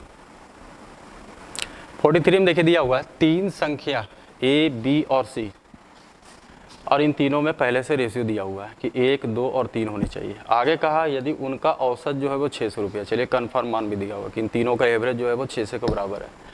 आगे कहता है यदि ए में 10% की वृद्धि, ये हो गया आगे दे दे रहे कंडीशन को और बढ़ाना कि ए में 10% का वृद्धि होगा। चलिए आगे देखते हैं। फिर कहता है 20% की कमी, कहाँ हुआ था, ये देख सकते हैं लाइन, बी में 20% की कमी, दूसरा कंडीशन। ऐसे ये भी एक कंडीशन ही है लेकिन इंडिकेट कर रहा है कि कहाँ से आपको चलना है आपको। ये भी कहा गया तो 20% की कमी, तो उनके औसत में 5% की वृद्धि करने हेतु, ये भी एक कंडीशन यहाँ से भी निकलेंगे, हेतु सी में कितने की वृद्धि करनी चाहिए। ये देखिए क्वेश्चन हो गया, यहाँ क्वेश्चन आपको पूछ रहा है, ये इससे फायदा होगा कि जहाँ जहाँ आपको तोड़िए। पहला कंडीशन ABC का अनुपात दिया हुआ है, आप अगर इसका है तो आप इसी को टारगेट कीजिए। अगर मान लिया जाए एक A है, एक B है और एक C है, अगर इन तीनों में कहा जाए तो अनुपात आपका दिया हुआ है 1:2:3। आगे इन तीनों का औसत जो है 600 है। कभी भी इनका कन्फर्म मान निकाला जा सकता है, किताब के हिसाब से एवरेज 600, हम लोग भी औसत का तुलना औसत से, एवरेज का तुलना एवरेज से करते हुए हम जो बगल में निकालेंगे, अर्थात अगर 600 का यूज अगर हम स्टार्टिंग में करना चाहते हैं, लेकिन कोई ज़रूरी नहीं कि अभी हम करें, लेकिन हम नोटिस करवा रहे हैं कि 600 का अगर आप यूज करते हैं तो एवरेज का तुलना एवरेज से करते हुए कहीं ना कहीं तीनों का मान पूरी तरह से ये कन्फर्म निकल जाएगा। तो ये है, लेकिन जो क्वेश्चन पूछा है उस पर विचार किया जब वो ज़्यादा बेहतर होंगे। हम सिर्फ हिंट दिए कि यहाँ पर अगर पूछता तो ये निकाला जा सकता था। फिलहाल देखिए एवरेज कभी भी निकलेगा, जिससे सभी का मान भी निकल जाएंगे। आगे जो घटना घटा है उस पर ध्यान दीजिए। पहला आपका कंडीशन ए में 10% की वृद्धि हुआ, दूसरा में कहा बी में 20% की कमी हो गए, तो कहा बताइए उनके औसत में 5% वृद्धि। उनके औसत मतलब सभी ग्रुप को मिलाते हैं तो औसत में 5% का वृद्धि होना चाहिए, कंपलसरी बोला गया। कि सभी ग्रुप को मिलाएंगे तो औसत में 5% वृद्धि करने हेतु जोड़ दिया गया है। वृद्धि करने हेतु मतलब वृद्धि तो करना है, अब इसके लिए करना क्या पड़ेगा, तो आगे आपका क्वेश्चन का सी में कितने की वृद्धि होगी। अब देखिए इसमें दो तरह का क्वेश्चन पूछते हैं। अगर कहता सी में कितने प्रतिशत की वृद्धि होते हैं, यहाँ भी नोटिस कर लीजिए, अगर कहता कि सी में कितने प्रतिशत की वृद्धि होते हैं तो एक थोड़ा नॉर्मल क्वेश्चन हो जाता, मतलब आप 600 का यूज ना भी करते तो काम चल जाते। यही होता है लेवल, कहाँ क्वेश्चन पूछेंगे, क्वेश्चन वही रहेंगे लेकिन पूछने का अंदाज अलग होंगे। हमने कहा कि अगर सिर्फ वृद्धि पूछता है, यहाँ पर जो वृद्धि नहीं लिखा हुआ है, वृद्धि में है प्रतिशत वृद्धि और एक होता है वृद्धि, तो अगर प्रतिशत वृद्धि अगर पूछता है तो क्वेश्चन थोड़ा सा नॉर्मल होता है, लेकिन क्वेश्चन पूछा सी में कितने की वृद्धि है, यानी कन्फर्म मान पूछा गया। अब देखिए दोनों तरह का क्वेश्चन तैयार होता है, चलिए दोनों झलक एक ही साथ करवा देते हैं कि कहाँ पर वो पूछना चाहिए।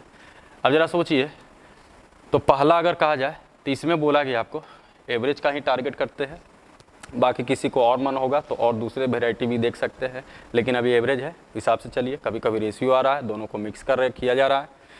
इसमें कहा गया कि 10% का वृद्धि करना है। बी में देखिए कंडीशन जो दिखा हुआ था 20% की कमी, ये 20% कमी, ऐसा ही निगेटिव इंडिकेट कर देते हैं।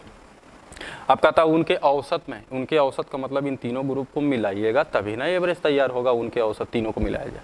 अब जरा सोचिए अगर तीनों को मिलाएंगे तो इसका संख्या भी मिलेगा, अगर संख्या मिलेगा तो जोड़ सकते हैं 3 2 5 और 1 6। ये थोड़ा सा इंडिकेट यहाँ कर दीजिए। 5% की वृद्धि करने हेतु मतलब जब पूरे को मिलाया जाएगा तो जोड़ दिया गया है कि 5% का क्या करना चाहिए, वृद्धि। शायद प्रैक्टिस करते करते ये टारगेट में हो जाना चाहिए कि पूरा ग्रुप को मिलाया गया तो 6 होना चाहिए। 5% की वृद्धि करने हेतु ये जोड़ दिया गया। सी में कितने प्रतिशत की वृद्धि या सी में कितने की वृद्धि, क्वेश्चन में पूछा गया है सी में कितने की वृद्धि। हमने कहा प्रतिशत वृद्धि भी पूछ सकता है, जो क्वेश्चन थोड़ा नॉर्मल होंगे। वृद्धि कहेगा तो उसका कन्फर्म मान निकालना है, बस यही दोनों में अंतर होंगे। हम दोनों क्वेश्चन को लेते हुए चलते हैं, उसका आंसर भी देख लीजिए। क्वेश्चन आपका यहाँ से पूछा है, एक एवरेज से सोचिए। अब जरा सोचिए औसत का मान आपको दिया हुआ है कितना, 600। हम लोग यहाँ से औसत अगर बनाना चाहेंगे और क्वेश्चन पूछा ये घटना घटने के बाद इसका मान, तो अभी तो औसत जो है वो नॉर्मल औसत है, तो हम लोग भी यहाँ से नॉर्मल औसत निकालेंगे। तो या तो आप सबको जोड़िए, बाकी अगर गैपिंग से में तो वो भी नियम लगाइए। मतलब यहाँ पर आप पहला औसत का तुलना औसत से कीजिए। तो किताब का है एवरेज जो होना चाहिए वो 600। अगर हम इन तीनों का एवरेज निकालेंगे, छोटा डिजिट है जोड़ भी सकते हैं, 3 2 5 और 1 6। हम उसको 3 से भागा देंगे क्योंकि संख्या 3 है, तो संख्या 3 हो जाएंगे। तो 3 2 5 और 1 6 कर सकते हैं, 3 से भागा दीजिएगा तो औसत कितना होंगे, 2 होंगे। तो ये औसत का तुलना औसत से हो गया। अब क्वेश्चन में कहा कि सी में कितने की वृद्धि होने चाहिए। जरा सोचिए अगर हमको सी निकालना है तो कितना से गुना करेंगे, 3 से। 3 से गुना करेंगे तो सी का जो मान निकलेगा जरूर निकलेगा, लेकिन सी का मान घटना घटने के बाद का नहीं निकलेगा, सी का मान सिर्फ यहाँ निकलेगा। लेकिन क्वेश्चन क्या पूछा, सी में कितने प्रतिशत की वृद्धि, मतलब जो वृद्धि होगा उसको मान निकालना है। अब जरा सोचिए कि ऐसा करते हैं, अब हम लोग थोड़ा सा सिस्टम लगाते हैं एवरेज का।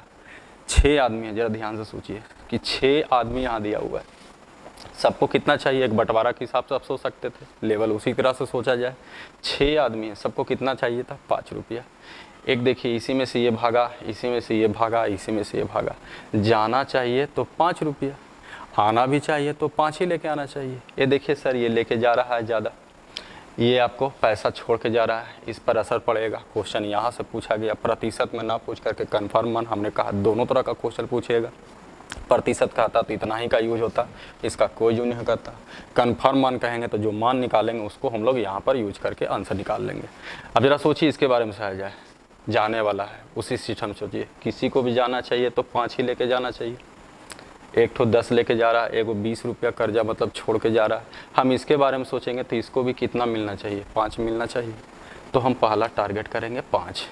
अब देखेंगे कि क्या क्या घटना घटा। तो एक आदमी भाग रहा है और ये भाग रहा है 10 रुपया लेके, कितना रुपया ज़्यादा, तो ये 5 रुपया ज़्यादा लेके जा रहा है। ऐसे ऐसे कितने आदमी हैं, तो एक ही आदमी। आइए इसको मन में ही फ्रेश कर लीजिए कि ये 5 रुपया का जैसे ही एक ग्रुप भागेगा तो 5 रुपये का घटा देगा। ये 20 रुपया क्या कर रहा है, ज़्यादा लेके नहीं जा रहा है, निगेटिव मतलब छोड़ के जा रहा है। तो ये कितना आपको दे के जा रहा है यहाँ सोचिए, तो कह सकते हैं 25। क्योंकि याद रहे एक निगेटिव और एक पॉजिटिव अंतर हमेशा जुटता है। तो ये 25 रुपये छोड़ के जा रहा है। ऐसे ऐसे कितने आदमी हैं, तो 2 आदमी, यानी 50 रुपये का आपको फ़ायदा भी होगा। जो पहले का प्रोसेस था उसी आधार पर बताया जा रहा है। अब ज़रा सोचिए 50 रुपये का फ़ायदा होगा और 5 रुपये का घाटा होगा, कहीं ना कहीं फ़ायदेमंद का सौदा है। कितने का फ़ायदेमंद का सौदा है, तो ये 45 रुपये का फ़ायदा है। अब ज़रा सोचिए 45 रुपये का फ़ायदा कौन उठाएगा, तो ये 3 आदमी। इसी के तो बारे में चर्चा हो रहा है कि सब तो भाग गया, ये कितना लेके गया, तो कंपलसरी के हिसाब से जो बचा ये फ़ायदा 3 आदमी मिलकर के कर लेगा। ये देखिए 15 या 45, यानी प्रतिशत के रूप में सोचा जाए तो अगर ये क्वेश्चन सिर्फ इतना ही रहता कि सी में कितने प्रतिशत की वृद्धि होनी चाहिए, तो ये आपका आंसर हो जाता। लेकिन क्वेश्चन जो है आपका ऑप्शन देखिए तो 90, 100, 180, 150 ये प्रतिशत में नहीं है, ये एक्यूरेट वैल्यू है। तो परेशानी नहीं है, घबराइए नहीं, दोनों क्वेश्चन का जवाब एक ही तरह से हो जाएंगे। थोड़ा थोड़ा आगे बढ़ना है उस स्टेप के आधार पर। अगर आपसे पूछता कि कितने प्रतिशत की वृद्धि किया जाए, सिर्फ प्रतिशत लगता तो आंसर ये हो जाता। ये थोड़ा लो लेवल हो गया। जो क्वेश्चन आपका पूछा कितने की वृद्धि होना चाहिए, तो ये वृद्धि कितने की होनी चाहिए ये कैसे निकाला जाए, तो यह रेखा देखिए, फिर से ध्यान दीजिए। 600 आपका औसत था, आप भी बनाए थे तो औसत हो गया था 2, 3 से गुना किए थे तो ये संख्या निकला।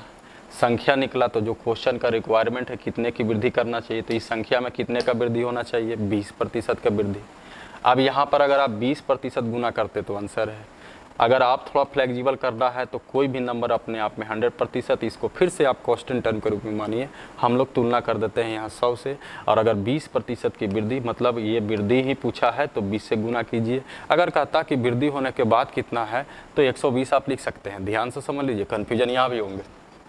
आपसे सिर्फ वृद्धि पूछा तो वृद्धि कितना हुआ, 20%। 100 माने तो 20%, 20 होंगे।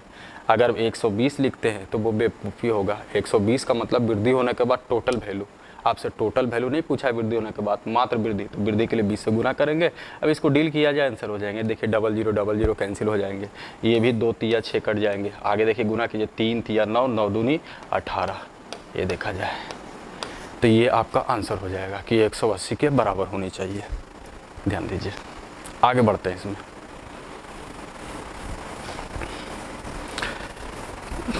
ध्यान दीजिए, अगर लगता है कि सर हम कुछ और इसमें ऑप्शन निकाल सकते हैं, तो बिल्कुल निकाल सकते हैं। इस बार क्या करें कि कोई कंडीशन दिया हुआ था, चीज़ तो वही रहेंगे, थोड़ा और एक्स्ट्रा सोचते हैं कि कुछ और इसमें कमज़ोर कड़ी है, तो बिल्कुल कमज़ोर कड़ी है।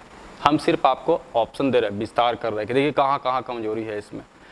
कुछ लोग क्या करते हैं, यहाँ पर ये ए दिया हुआ है, ये बी दिया हुआ है, ये सी, एक ऑप्शन हम लोग एक और मेथड लेके चले इसमें कि अगर लगता है कि थोड़ा और ये फ्लेक्सिबल बने तो और भी फ्लेक्सिबल आप कर सकते हैं। इस बार फ्लेक्सिबल करने का मतलब 1:2:3। कुछ लोग अगर अभी भी चाहते हैं कि हम इसको रेशियो से बनाएं, लेकिन ना रेशियो से न बेहतर होंगे कि ऐसा करते इस बार पूरा डेटा ही लेके चलते हैं। 600 याद कीजिए, हमने कहा कि या तो रेशियो का यूज अगर करना है, कंडीशन का यूज करना तो उसको कीजिए, उसके बाद कांस्टेंट टर्म को बाद में लाइए। कुछ लोग कर सकते हैं क्वेश्चन का चॉइस के हिसाब से देखा जाता है सर, कि यहाँ क्वेश्चन में लग रहा है कि नहीं, अगर हम कंफर्म डेटा पूछे रहा है, कंफर्म डेटा लाने से अगर फ़ायदा होगा तो क्या दिक्कत उससे। इसमें देखा जाए हाँ, कहीं ना कहीं कुछ लोग यहाँ भी चालाकी कर सकते हैं। हो सकता है कुछ लोग वीडियो देख रहे होंगे तो कह रहे होंगे कि सर यहीं पर आप कर लेते। देखिए एक चालाकी किया जा सकता था, गैपिंग आपका सेम है।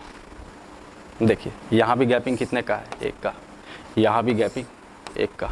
और याद कीजिए यही सब छोटा छोटा जो बात है उसको हमेशा ध्यान रखिए, कब कहाँ क्या लग जाएगा तो प्रैक्टिस कीजिएगा, तो अपने आप डिसीजन आपका मजबूत हो जाएगा। अब ज़रा देखिए कुछ लोग ये भी दिमाग लगा रहे होंगे कि सर गैपिंग सेम है, जो आप जोड़े थे 3 जोड़ 2 5 और 1 6, यहाँ पर अगर आप कहीं ना कहीं अगर बेहतर ढंग से डेटा को पढ़ते और उसके बाद अगर देखते तो वो जो आप जोड़ने का क्रिया कर रहे थे उस क्रिया को करने की ज़रूरत नहीं था। अब ज़रा सोचिए गैपिंग अगर सेम होगा तो क्या बताया गया है कि गैपिंग सेम होगा तो जो मिडिल वैल्यू है वही आपका आंसर होंगे, वही आपका एवरेज होंगे। ये डायरेक्ट आपका एवरेज दो दिया हुआ है। कुछ लोग क्या करेंगे, ध्यान से समझिए, अच्छा मेथड है, ध्यान दीजिएगा। 1 2 ये 3 ये दिया हुआ है, ये तय है कि गैपिंग अगर सेम होगा तो एवरेज जो होगा जो मिडिल में वही एवरेज होगा। तो ये तो कंफर्म हो गया, एवरेज मिडिल 2 हो गए, जो हम लोग पहले जोड़े थे जोड़ने की ज़रूरत नहीं था आपको, लेकिन यहीं पर आप देख रहे हैं तो एवरेज कंफर्म दिया हुआ है, मतलब कोई ज़रूरी नहीं था जोड़ना आपका, इसलिए ऑप्शन मेथड हम लोग अलग कर रहे हैं कि चलिए मेथड और देख सकते हैं आप। तो ये जोड़ने की ज़रूरत नहीं था, ये डायरेक्ट आपका एवरेज हो गया। अब बताइए, हमने कहा कि ऐसा करते हैं जो डेटा कांस्टेंट दिया हुआ है, पूरी तरह से जो मान दिया हुआ है उसी का यूज कीजिए, डायरेक्ट डिजिट सही आंसर कीजिए। अब जरा कनेक्ट कीजिए, एवरेज कितना दिया हुआ है 600, ये देखिए उनका एवरेज, उनका औसत 600, जबकि औसत आप कौन सा पोजीशन पर रखे हैं 600 पर, यानी ये 2 जो है किसके बराबर हो रहा है 600। अब जरा सोचिए कि ये आपका 600 शो कर रहा है, तो कहीं ना कहीं कितना से गुना कर रहे हैं आप इसमें, जरा सोचिए तो 300 से, तो ये वैल्यू भी निकल गया आपका, ये 900 हो जाएंगे। तुलना ही हो रहा है आपका, तुलना इसी तरह से हो रहा है, घबराइए नहीं कि सर कहाँ से कर रहा है, परेशानी नहीं होनी चाहिए, बस थोड़ा तेज़ी ला रहा है। ये देखिए कट गया, जो निकालना उसको बगल में घूमना, निकालना है 3 से 3 गुना, लेकिन हम क्यों करें, थोड़ा तेज़ी तो लाए इसमें, वही चीज़ तो है, गुना किया गया, कितना से गुना कर रहे हैं 300 से, 300 900 हो जाएंगे, यहाँ भी ये 300 हो जाएंगे। अब क्या हुआ, ये जो आप देख रहे हैं आपका रेशियो ये पूरी तरह से ख़त्म हो गया, मतलब यहाँ पर आप सीधा लिख सकते हैं, ध्यान दीजिए आप समझ लिए हैं, तो ये डेटा को आप यहीं पर आप लिख सकते हैं। ध्यान दीजिए, ये जो 1 2 3 दिया हुआ है तो हम इसको लिखेंगे नहीं, यहीं से सोच लेंगे, ये औसत, औसत का मान 2, यहाँ से सोचिए औसत 600, अब 3 बार में, यानी यहाँ पर मान आपका मिडिल में 600 होनी चाहिए। ये आया था आपका 900, ये आए थे आपका 300, ये कन्फर्म मान निकल गया।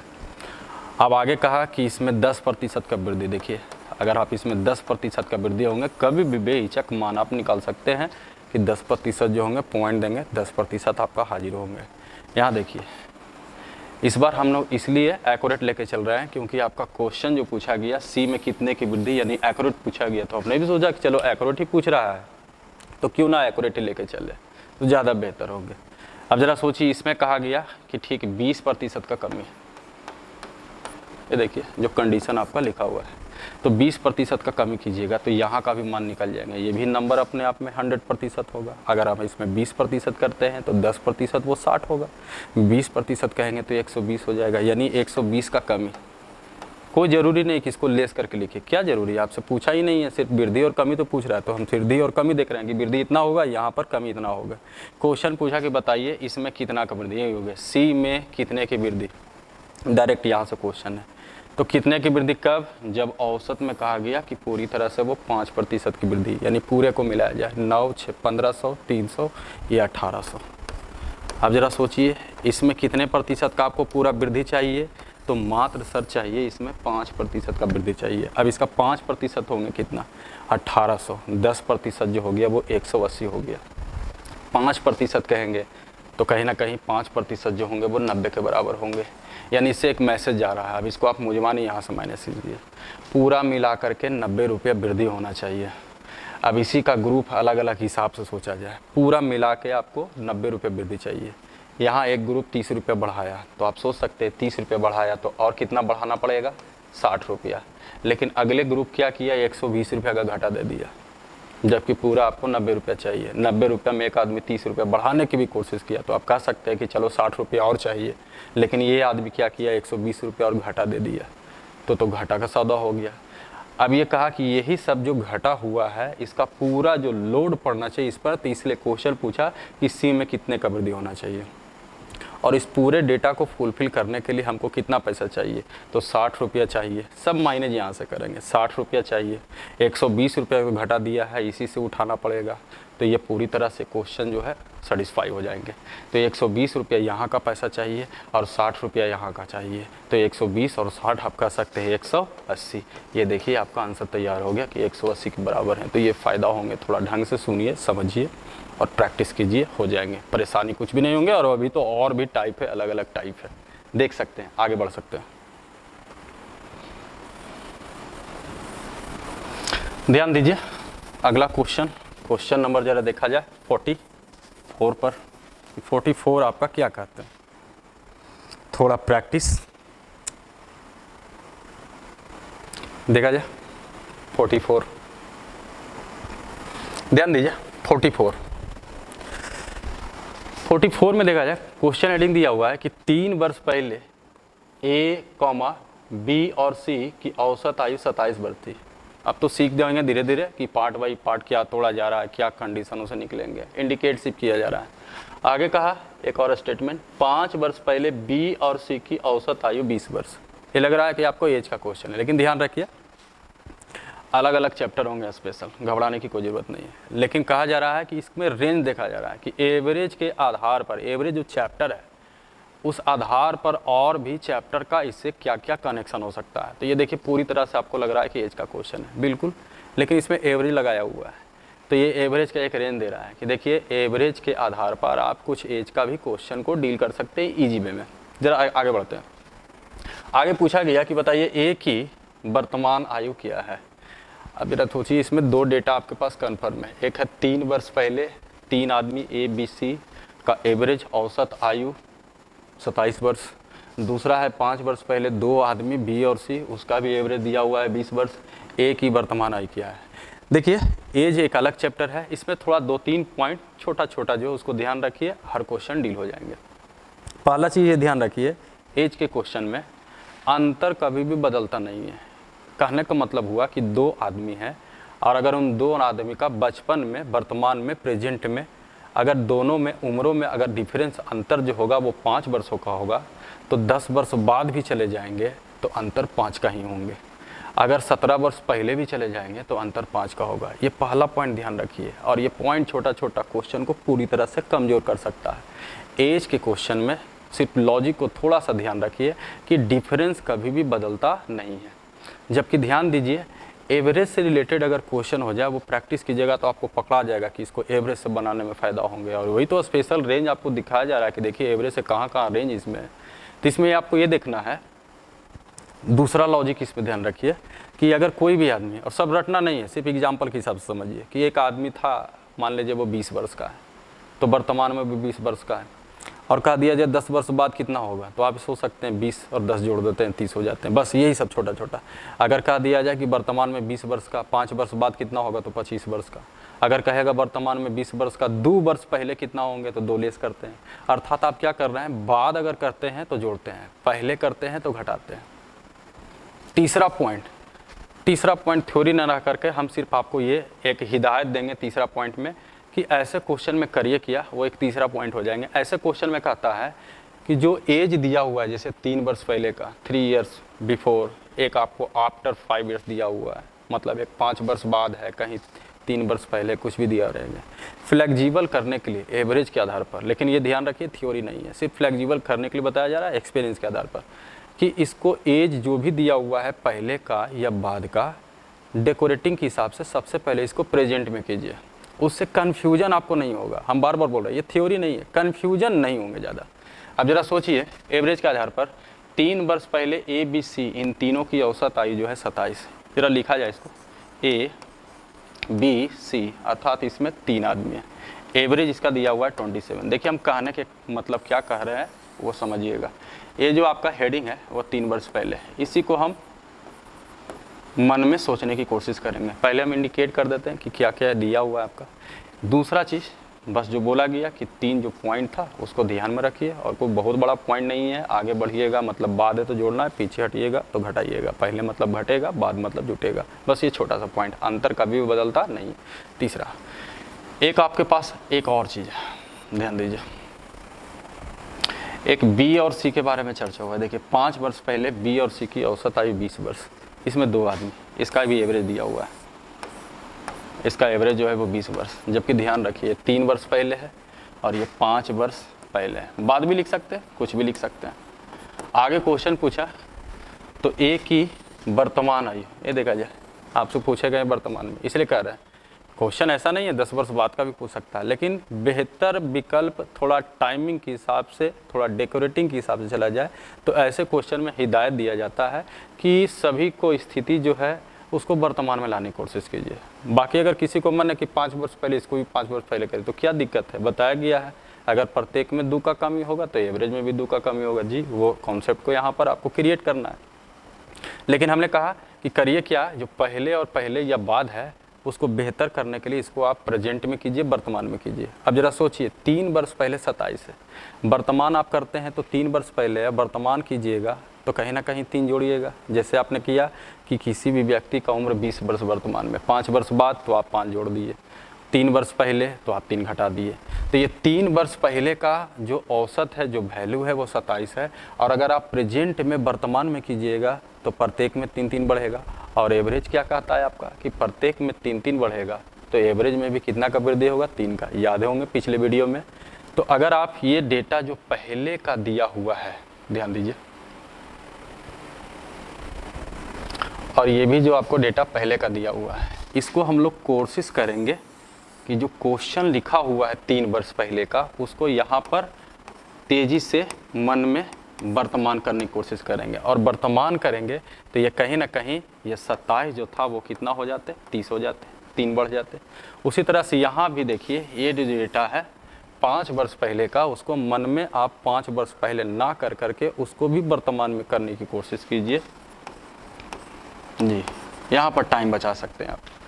5 वर्ष पहले बी और सी का 20 वर्तमान करेंगे तो प्रत्येक में 5 का वृद्धि होगा, और प्रत्येक में 5 का वृद्धि होगा तो एवरेज में भी 5 का वृद्धि होगा। अर्थात जो आपने लिखा है यहाँ पर 20 लिखा है, वो कहीं ना कहीं 5 बढ़ जाएंगे तो ये 25 हो जाएंगे। अब उसके बाद पूछा एक ही वर्तमान आएगी। देखिए कितना ईजी हो गया आपका। वर्तमान पूछा, वर्तमान में इसको स्थिति ला दिए। अब एक ग्रुप के हिसाब से आप सोच सकते हैं। देखिए क्वेश्चन आपका पहले जैसा ही हो गया। यानी कहने का मतलब है आगे आपका क्वेश्चन जो टिपिकल होगा उसमें स्टेटमेंट 4 पार्ट में टूटा रहेंगे, 5 पार्ट में टूटा रहेंगे, वो टिपिकल होंगे। और उसी को अब हम लोग को काबू करना है। बाकी आप देखिएगा लास्ट में तो डायग्राम उसी तरह से बनेंगे जैसे पहले बन रहे थे। अब जरा देखिए, इसमें 3 आदमी वर्तमान में, इसमें 2 आदमी बी और सी, और आपसे क्वेश्चन पूछे कि बताइए एक ही वर्तमान आई कितनी है, तो इसमें से 3 आदमी में से 2 आदमी को भगाएंगे तो कौन बचेगा ये? और कंपलसरी आप जाते हैं, बेहतर होंगे इस ग्रुप में से इसको भगाने की कोशिश किया जाए। अगर ये भागेगा तो इसके हिसाब से अगर आप सोचते हैं तो किसी को भी जाना है तो कितना लेके जाना पड़ेगा? 30। किसी को आना है तो कितना लेके आना पड़ेगा? 30। ये 2 आदमी बी सी जो है, एक मान के चलिए इंडिकेशन के हिसाब से कि इसमें 3 आदमी हैं ए बी सी, और 2 आदमी इसमें से भाग रहे हैं। भागना है तो कितना लेके जाना चाहिए? 30। ए बचा हुआ है तो वो अपना हिस्सा खोजेगा। बिल्कुल पूरी तरह से आप फोकस कीजिए ए के बारे में। ए जब बचा होगा तो उसका भी हिस्सा 30 रुपये बनेगा। लेकिन जो अगला गया था सर, उसको भी लेके जाना चाहिए था 30 रुपया, लेके गया वो 25 रुपये। एकदम नॉर्मल हिसाब से आप सोचिए, क्योंकि आपने मेहनत किया इस डेटा पर। अब नॉर्मल इसको बनाइए तो कितना देखिए कम लेके जा रहा है, तो 5 कम लेके जा रहा है। ऐसे ऐसे कितने आदमी हैं? अब 2 लिखा हुआ नहीं है, समझ सकते हैं। बी पहला आदमी, सी दूसरा आदमी, मतलब इसमें कितने आदमी? 2 आदमी। यानी इस ग्रुप से अगर निकलता है तो सर 5 रुपये कम लेके जा रहा है। और ऐसे ऐसे कितने आदमी? 2 आदमी, यानी 5 दूनी 10 रुपये कम लेके जा रहा है। तो 10 रुपया क्या कर दिया? इसको छोड़ दिया, तो 10 रुपये इसको फ़ायदा होगा। फ़ायदा होगा तो कितना होगा? ये 40 होंगे। और कहीं ना कहीं आपका आंसर एक ही वर्तमान आई जो होंगे वो 40 के बराबर होंगे।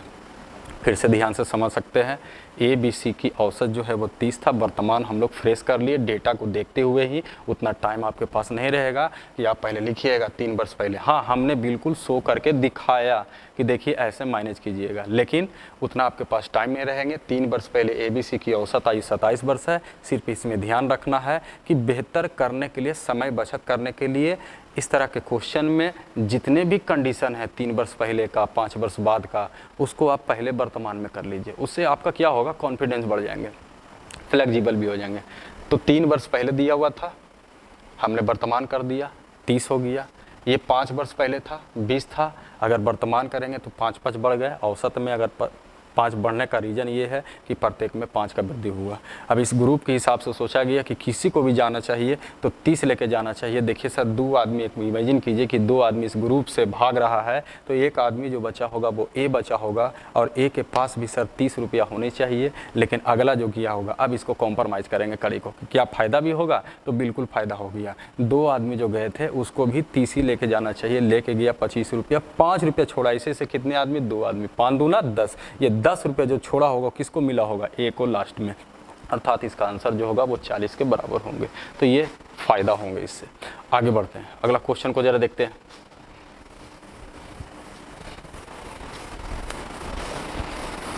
नेक्स्ट देखा जाए क्वेश्चन नंबर अगर हम लोग चलते हैं एक तरह से 45 पर देखा जाए, लग रहा है इधर टोटल जो है एज का ही क्वेश्चन एक टाइप के माध्यम से बताया गया। अभी हो सकता है एक दो और हो एज से रिलेटेड, लेकिन हम लोग एवरेज के आधार पर, मतलब एवरेज में एज कैसे छुपा हो रहते हैं। देखिए अगला फिर से आपको टाइप आ गया, ये एवरेज का ही क्वेश्चन है लेकिन एज से रिलेटेड है। देखते हैं, ध्यान दीजिए। लेकिन ये ध्यान रखिए, अब एक डेटा आपके पास ध्यान ये रखना है, डिसीजन लेना है कि जो पहले या बाद रहेगा दिया हुआ उसको कोशिश कीजिए, मन में पढ़ते ही कोशिश कीजिए कि उसको जो है फ्रेश करके वर्तमान में करने की कोशिश कीजिए। पहला देखा जाए, इसमें देखते हैं 10 वर्ष पहले 4 सदस्यों के एक परिवार की औसत आयु 24 वर्ष है। तो अभी हम लिख देते हैं, ये हेडिंग दिया हुआ था 10 वर्ष पहले, लेकिन ये डेटा को हम हटाएंगे। 4 सदस्य कुछ भी लिख सकते हैं, इच्छा है 4 ऐसे इंडिकेट कर देते हैं। और इसमें ध्यान दीजिए औसत जो है वो 24 वर्ष दिया हुआ है। ओवर कॉन्फिडेंस बढ़ गए तो आप इसको घेर सकते हैं 10 वर्ष पहले। ये जो 10 वर्ष पहले दिया हुआ है उसी को मन में सोचना है वर्तमान। और अगर वर्तमान कीजिएगा 10 वर्ष पहले का स्थिति है, अगर आप प्रेजेंट में कीजिएगा तो प्रत्येक में 10-10 का वृद्धि होगा और औसत में भी 10 का वृद्धि होगा। तो यानी कभी भी इसको फ्रेश किया जा सकता है। आगे देखते हैं और क्या है। तत्पश्चात अर्थात आफ्टर जो लिखा हुआ आपका, मतलब उसके बाद क्या हुआ, तो उसके बाद 2 बच्चों के पैदा होने पर आज भी परिवार की औसत उतनी ही है। आज भी परिवार की औसत उतनी ही है, जोड़ दिया गया इम्पैजिज। आज भी परिवार की औसत आयु उतनी है, आज भी परिवार की औसत आयु उतनी है, मतलब 24 ही है। लेकिन एक घटना घटा, 2 बच्चे भी इसमें शामिल हो गए। एक मेंबर के हिसाब से सोचिए तो पहले से आपके पास मेंबर कितने थे, 4, और 2 बच्चे अगर शामिल होंगे तो मेंबर कितने होंगे, 4 और 2 6। यानी ऐसा करते हैं कि इसमें 6 मेंबर होंगे।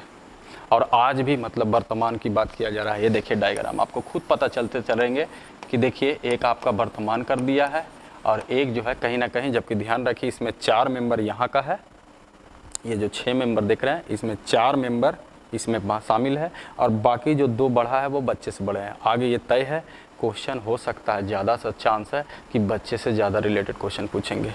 हुआ क्या, तो बोला गया था कि 2 बच्चों के पैदा होने से आज भी, आज का मतलब प्रेजेंट वर्तमान, आज भी परिवार की औसत आयु उतनी ही है। औसत कितना था, 24, जोड़ दिया गया, मतलब ये कन्फर्म लिख दिया, ये 24 होना चाहिए। अब डिसीजन लीजिए। आगे कहा एक और कंडीशन बढ़ाएं। आगे कहता है कि यदि बच्चों के में आयु में अंतर जो होगा वो 2 वर्ष का। ये देखिए ये अलग से एक डेटा आपको दे रहा है। ऐसा करते हैं 2 बच्चे हम लोग भी सुविधा के लिए, एक को हम ए बोल दे और दूसरा को अगर बी बोल दे, जबकि ए और बी का मतलब सेंस इसी में 2 बच्चे का नाम इंडिकेट कर रहे हैं, क्योंकि आगे आपका क्वेश्चन का डेटा कुछ और बढ़ रहा है। तो उसको डेकोरेटिंग करने के लिए साइड में ही रखिए तो ज़्यादा बेहतर होंगे। अंतर 2 का है, अंतर आप लिख दीजिए। ये देखिए 2 वर्ष का अंतर है। छोटे बच्चे की आयु कितनी है, अब क्वेश्चन पूछा छोटे बच्चे की आयु क्या है। सेंस यहाँ पर सिर्फ ये है, ए जो है वो बड़ा बच्चा है, बी जो है छोटा बच्चा है। किसी को माने बी माइनस ए लिखेंगे, बिल्कुल लिख सकते हैं, तो वहाँ पर बी बड़े बच्चे को सोचिएगा और ए जो है छोटे बच्चे। लेकिन सुविधा के लिए कहा जाए तो ए माइनस बी अच्छा लगता है, तो ए को बड़ा माना जाए और बी को छोटा। अब जरा सोचिए कि आपसे छोटे बच्चे अर्थात बी का मान पूछा, तो बी का मान निकालने के लिए एक इक्वेशन के आधार पर सोचिए कि काश, चाहे आ या ना सोचने में किया जाता है, काश अगर ये ए प्लस बी यानी दोनों बच्चों के उम्रों का अगर योग रहता, तो याद कीजिए बताया गया था ऐसे क्वेश्चन में कि योग दिया हुआ है 2 संख्या का और 2 संख्या का अंतर दिया हुआ है, तो कहीं ना कहीं बड़ा निकालना है तो दोनों को जोड़ करके 2 से भाग देंगे। याद कीजिए, आपके पास कहीं ना कहीं होगा, सुनने को मिलेगा वीडियो में। और अगर छोटा वैल्यू निकालना है तो दोनों को घटा के 2 से भाग देंगे। आपसे क्या पूछा, छोटे बच्चे, मतलब मन में सोचिए छोटा वैल्यू, छोटा वैल्यू का मतलब बी। या आप इसको लिखिए ना लिखिए, मन में सोचिए, अंतर तो आपके पास सही है। अगर इन दोनों बच्चों का योग सेंस शो कर दिया गया ए प्लस बी, बच्चे कहाँ है इसमें, यहाँ है, इसमें है नहीं है। अब जरा फ्रेश कीजिए, वर्तमान ही तो पूछा है, तो ये तो वर्तमान है, ये वर्तमान है। हमने स्टार्टिंग बोला कि इसको वर्तमान में करने की कोशिश कीजिए। अगर ये वर्तमान में होता है, ध्यान दीजिए, तो 10 वर्ष पहले थे, अगर ये वर्तमान अगर चला जाएगा तो यहाँ बढ़ना चाहिए, 10 बढ़ेगा तो ये कितना हो जाएंगे, 34 हो जाएंगे, क्योंकि प्रत्येक में 10 का वृद्धि होगा। तो ये वैल्यू भी आप कहीं ना कहीं 34 लिख सकते हैं। अब जरा सोचिए, ये ग्रुप को हम यहाँ से भगाएंगे, क्योंकि इसमें 6 जो आदमी हैं उसमें 2 बच्चे हैं और 4 आदमी जो हैं ये हैं। तो इसमें से हम सबको भगाएंगे तो 4 जो है बड़े लोग जो है वो भाग जाएंगे, तो इसमें 2 बच्चे बचेंगे। 2 बच्चे का सेंस हो रहा है यहाँ पर, एक ए और एक बी, यानी यहाँ से आप इन दोनों का योग निकालिए। किसी के मन में चल रहा होगा सर एवरेज क्यों नहीं निकालना है, तो सर एवरेज तो पूछा ही नहीं जा रहा, तो हम क्यों एवरेज निकाल लें, अंतर दिया हुआ है तो योग इसके लिए फ्लेक्सिबल होगा, तो हम इन दोनों बच्चों का योग, जबकि आप बंटवारा के हिसाब से जैसे पहले सोच रहे थे इसी तरह से अभी भी सोचिए ग्रुप से। इस ग्रुप में से 4 आदमी को भागना चाहिए, कंपलसरी है, किसी को भी जाना चाहिए तो 24 लेके जाना चाहिए। 2 जो बच्चे बचेंगे उसका भी हिस्सा कहा जाए तो पहला बच्चे को भी 24 रुपये बचना चाहिए, दूसरा बच्चे को भी 24 रुपये बचना चाहिए, तो 24 इन दोनों मिला करके बच्चे का सेंस जो होंगे वो 48 रुपया मिलना चाहिए। हम ये गारंटी नहीं दे रहे हैं कि 48 रुपये बच ही जाएगा, क्योंकि गारंटी तभी मिलेगा जब ये भागेगा उसके बाद कितना बचेंगे, लेकिन एक कंपलसरी के हिसाब से आप सोचिए तो इसमें 2 बच्चे का हिस्सा जो होगा वो 24 दूनी 48 रुपया, कुल का मतलब यहाँ सेंस योग होंगे और सिर्फ यहाँ पर को डील करना है। जैसे ही ये मनाते हैं आंसर आपका हाजिर हो जाएंगे। अब जरा सोचिए कंपलसरी जो गया था वो कितना लेके गया, क्योंकि उतार चढ़ाव तो होगा, ज़्यादा लेके चले जाएंगे तो इस बच्चे को घाटे लगेंगे, कम लेके जाएंगे तो इस बच्चे को फ़ायदा भी होंगे। अब कंपलसरी यहाँ पर अब आपका मेथड चालू होना चाहिए, जाना चाहिए तो 24 लेके, आना चाहिए तो 24 लेकर के। सर जाना चाहिए 24 लेके कितना गया 34, कितना ज़्यादा लेके चला गया, तो कहीं ना कहीं कह सकते हैं 10 ज़्यादा लेके चला गया। ऐसे ऐसे 10 ज़्यादा लेके जाने वाले इसमें कितने आदमी, 4 आदमी, यानी 40 रुपया ये ज़्यादा लेके चला गया। ये पैसा 40 रुपया किसका लेके गया होगा, बच्चा का, तो बच्चा का दोनों का योग जो हो गया वो 8 हो गया। ये 8 आप यहाँ लिख सकते हैं। अब ज़रा सोचिए अगर छोटा वैल्यू निकालना है तो दोनों को 2 जोड़ करके 2 से भागा दीजिएगा कि घटा के 2 से भागा दिया। हमने साफ शब्दों में कहा अगर बड़ा वैल्यू निकालना है तो दोनों को जोड़ के 2 से भागा दीजिए, और अगर छोटा वैल्यू निकालना है तो दोनों को घटा कर। क्वेश्चन क्या पूछिए आपसे, तो कहा बताइए छोटे बच्चे की आयु क्या है। छोटा के लिए इसको भी लिखने की जरूरत नहीं है, मन में सोच लीजिए। छोटा के लिए क्या कीजिएगा, दोनों को घटा के 2 से भाग दीजिएगा। 8 में से 2 गए 6, और 6 को अगर 2 से भागा दीजिएगा तो कितना हो जाएंगे 3। ये देखिए आपका आंसर जो है वो बी के बराबर है। ये देखिए बी का मान 8 - 2 से भागा दीजिएगा, ये आपका 3 के बराबर होंगे, तो ये फ़ायदा हो जाएंगे। नेक्स्ट देखते हैं अगला क्वेश्चन। तो इसमें सिर्फ ये ध्यान रखना है आपको ऐसे क्वेश्चन में, और टाइप है सीख जाइएगा, माध्यम बनाया गया है उसी के लिए, टाइप के हिसाब से चलिए कि इस तरह के क्वेश्चन में कोशिश आपको ये करना है कि कोशिश कीजिए देखते ही आपको वर्तमान में स्थिति लाने की कोशिश कीजिए, बाकी फिर क्वेश्चन आपको आप फ्लेक्सिबल मिलेंगे। अगला देखते हैं क्वेश्चन नंबर नेक्स्ट, ध्यान दीजिए। क्वेश्चन नंबर जरा 46 को देखते हैं। ये देखिए ये भी ऐसे रिलेटेड कहा 7 वर्ष पहले ABC की औसत आयु जो है वो 51 वर्ष था। 51 दिया हुआ है 7 वर्ष पहले।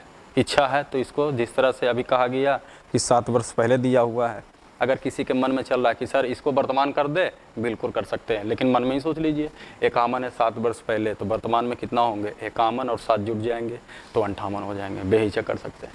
आगे देखते हैं, डिसीजन आप ले सकते हैं, कंसीडर करवाया गया यहाँ पर।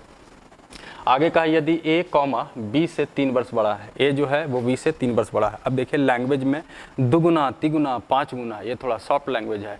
3 से बड़ा, 3 से कम, 4 से अधिक है, 5 कम है, ये ही प्रॉब्लम करते हैं ज़्यादा, और इसलिए बहुत लोग कैंडिडेट लोग छोड़ भी देते हैं कि ज़्यादा प्रॉब्लम करें, लेकिन प्रॉब्लम नहीं है, टारगेट कीजिए ढंग से, ईजी वे में बनेंगे। जरा ध्यान दीजिए, यदि A B से 3 वर्ष बड़ा है, ठीक है कोई बात नहीं। आगे कहा कि B जो है C से 3 वर्ष बड़ा है, कंडीशन पर कंडीशन, A B से 3 वर्ष बड़ा है और B कहा कि C से 3 वर्ष बड़ा है। आगे क्वेश्चन में पूछा किया गया तो कहा कि तो A, B एंड C इन तीनों की वर्तमान आयु क्या है। ये देखिए यहाँ से क्वेश्चन है कि तीनों का अलग अलग आयु वर्तमान में, और जब वर्तमान में कहा गया तो हमने कहा कि जो 7 वर्ष पहले दिया हुआ है सर, क्यों ना उसको मन में ही सोच ले कि वर्तमान क्या होना चाहिए। तो 7 वर्ष पहले अगर ABC की औसत है, ये कॉमन है, तो वर्तमान में अगर करते हैं तो प्रत्येक के लिए 7 बढ़ेगा, और प्रत्येक के लिए 7 बढ़ता है तो औसत में भी 7 बढ़ता है, यानी 7 वर्ष पहले जो औसत है कॉमन है, वर्तमान करेंगे तो डायरेक्ट इसका प्रभाव औसत पर पड़ेगा, यानी 51 और 7 कितना 58, यानी मन में कह सकते हैं कि इन तीनों का जो औसत है वो 58 के बराबर है। जबकि ध्यान दीजिए आपका जो क्वेश्चन पूछा गया उसके बारे में सोचिए, अभी सिर्फ मन में ये देखिए कि हम इसका औसत साइड में आप इसको लिख सकते हैं कि 58 निकला हुआ है, यही 7 बढ़ा था तो 58 हो गया। ये प्रेजेंट में, वर्तमान में तीनों का एवरेज दिया हुआ है, कभी भी आप यूज कीजिए। लेकिन इतना तो आंसर आ नहीं, आंसर तो कुछ क्वेश्चन तो कुछ और पूछ रहा है उस हिसाब से। हाँ, ये मैनेज करने के लिए हमने एक डेटा सोचा कि चलो मेरे पास एक डेटा तैयार हो गया है, अब उस आधार पर क्वेश्चन क्या है, आगे जो कंडीशन है उसको भी तो ध्यान रखना है आपको। अब देखिए इस कंडीशन को उठाइए, तो कहा ये बी से 3 वर्ष बड़ा है, ज़रा सिर्फ इंडिकेट कीजिए ये 3 बड़ा।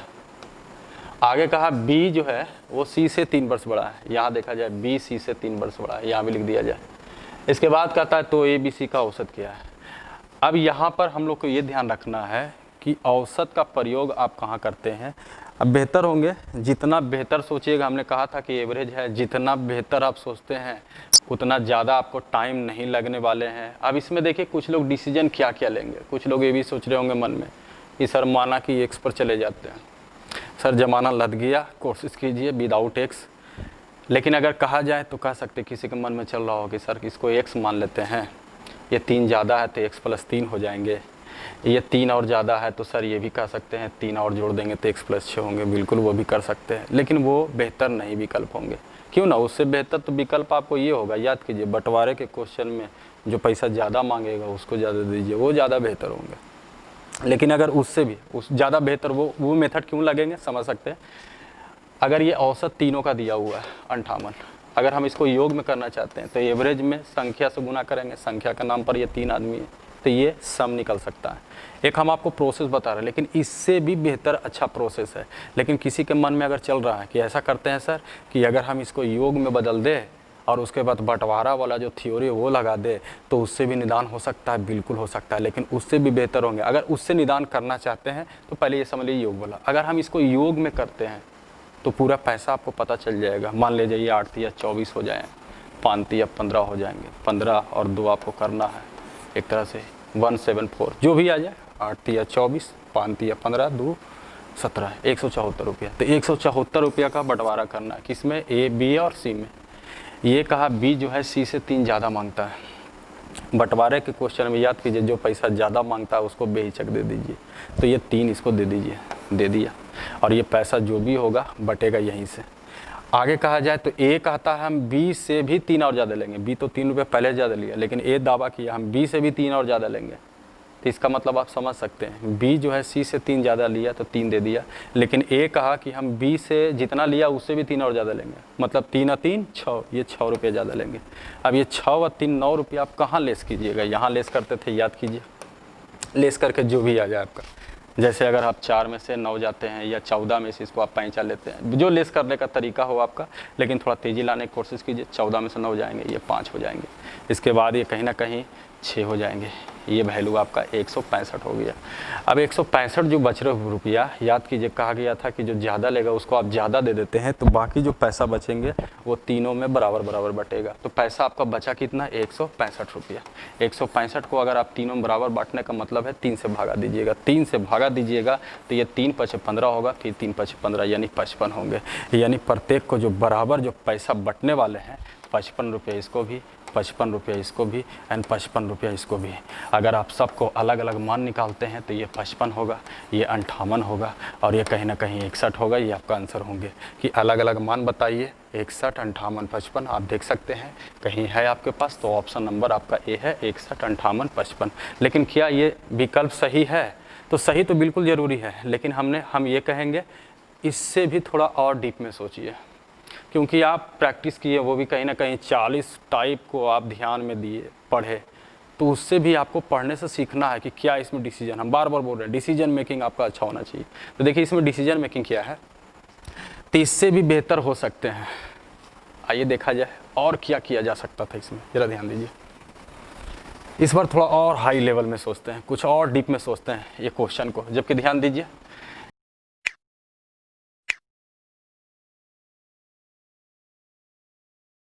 जबकि दिया हुआ है आपको, ध्यान दीजिएगा। आइए थोड़ा सा इसको बेहतर ढंग से फिर से नोटिस करते हैं। देखिए क्या क्या दिया हुआ था, 7 वर्ष पहले औसत जो था ABC, दूसरा जो ऑप्शन है उसके हिसाब से कि और क्या बेहतर होंगे, उसी को हम लोग दूसरे ढंग से सोच रहे हैं। देखिए 3 व्यक्ति यहाँ पर है, एक A है, एक B है और एक C है। पूरी तरह से जो कंडीशन है उसको और बेहतर ढंग से सोचना था हम लोग को, और इसमें और क्या मटेरियल निकलेगा जिससे और ये फ्लेक्सिबल होगा। जरा ध्यान दीजिए, पहला जो आपकी दिया हुआ आपका 7 वर्ष पहले ABC की जो औसत है वो 51 वर्ष है। अब देखिए औसत 51 है तो ये तो पहले से डेटा आप जो है रिफ्रेश किए कि 7 वर्ष पहले औसत 51, तो वर्तमान ये तो आप मुझवानी किए थे जो पहले से आपको दिया हुआ था कि ये 58 के बराबर। ये देखिए 7 इसमें जुड़ गया तो ये वर्तमान का वैल्यू हो जाएंगे जो 58 के बराबर है। हाँ, इसका यूज कहाँ करना है, यहाँ तक में आपको कलम नहीं लगना चाहिए, मन में सोचना चाहिए 51 7 58। 58 जो दिया हुआ है वो पूरी तरह से समझ लीजिए, 58 कहीं ना कहीं आपको दिया हुआ है एक तरह से इन तीनों अर्थात A, B और C इन तीनों का वर्तमान में औसत 58।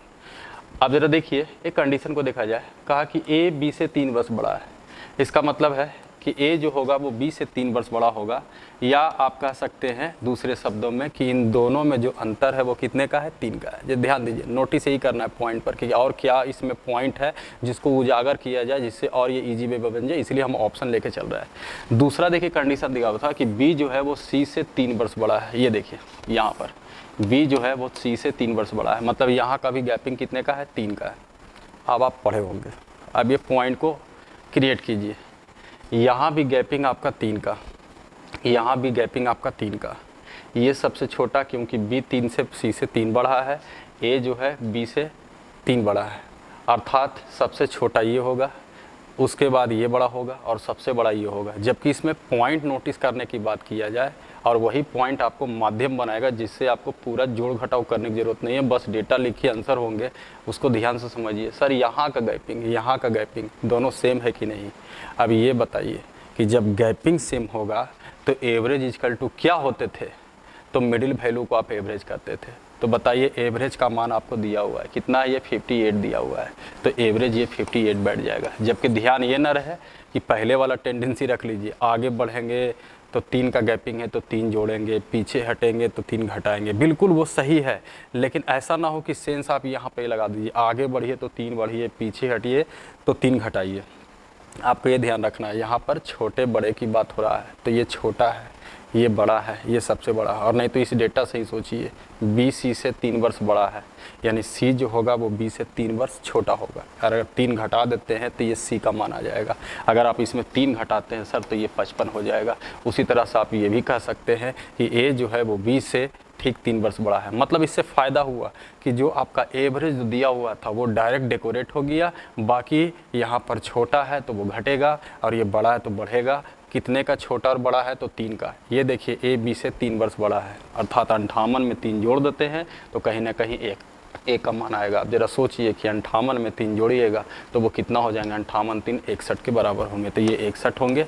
ये देखिए आपका आंसर हो गया, सॉरी ये 61 लिखा हुआ है, ये देखिए आपका आंसर हो गया। जो ऑप्शन आपके पास है 61 ऑप्शन, देखिए ये देखिए बी दिया हुआ है आपको कि वो 61 होना चाहिए, 58 होना चाहिए और 55 के बराबर, ये देखिए आपको तय हो गया। तो ये फ़ायदा होगा, जितना आप बेहतर ढंग से सोचिए उतना इजी में बनेंगे। चलिए आगे देखते हैं अगला क्वेश्चन क्या है।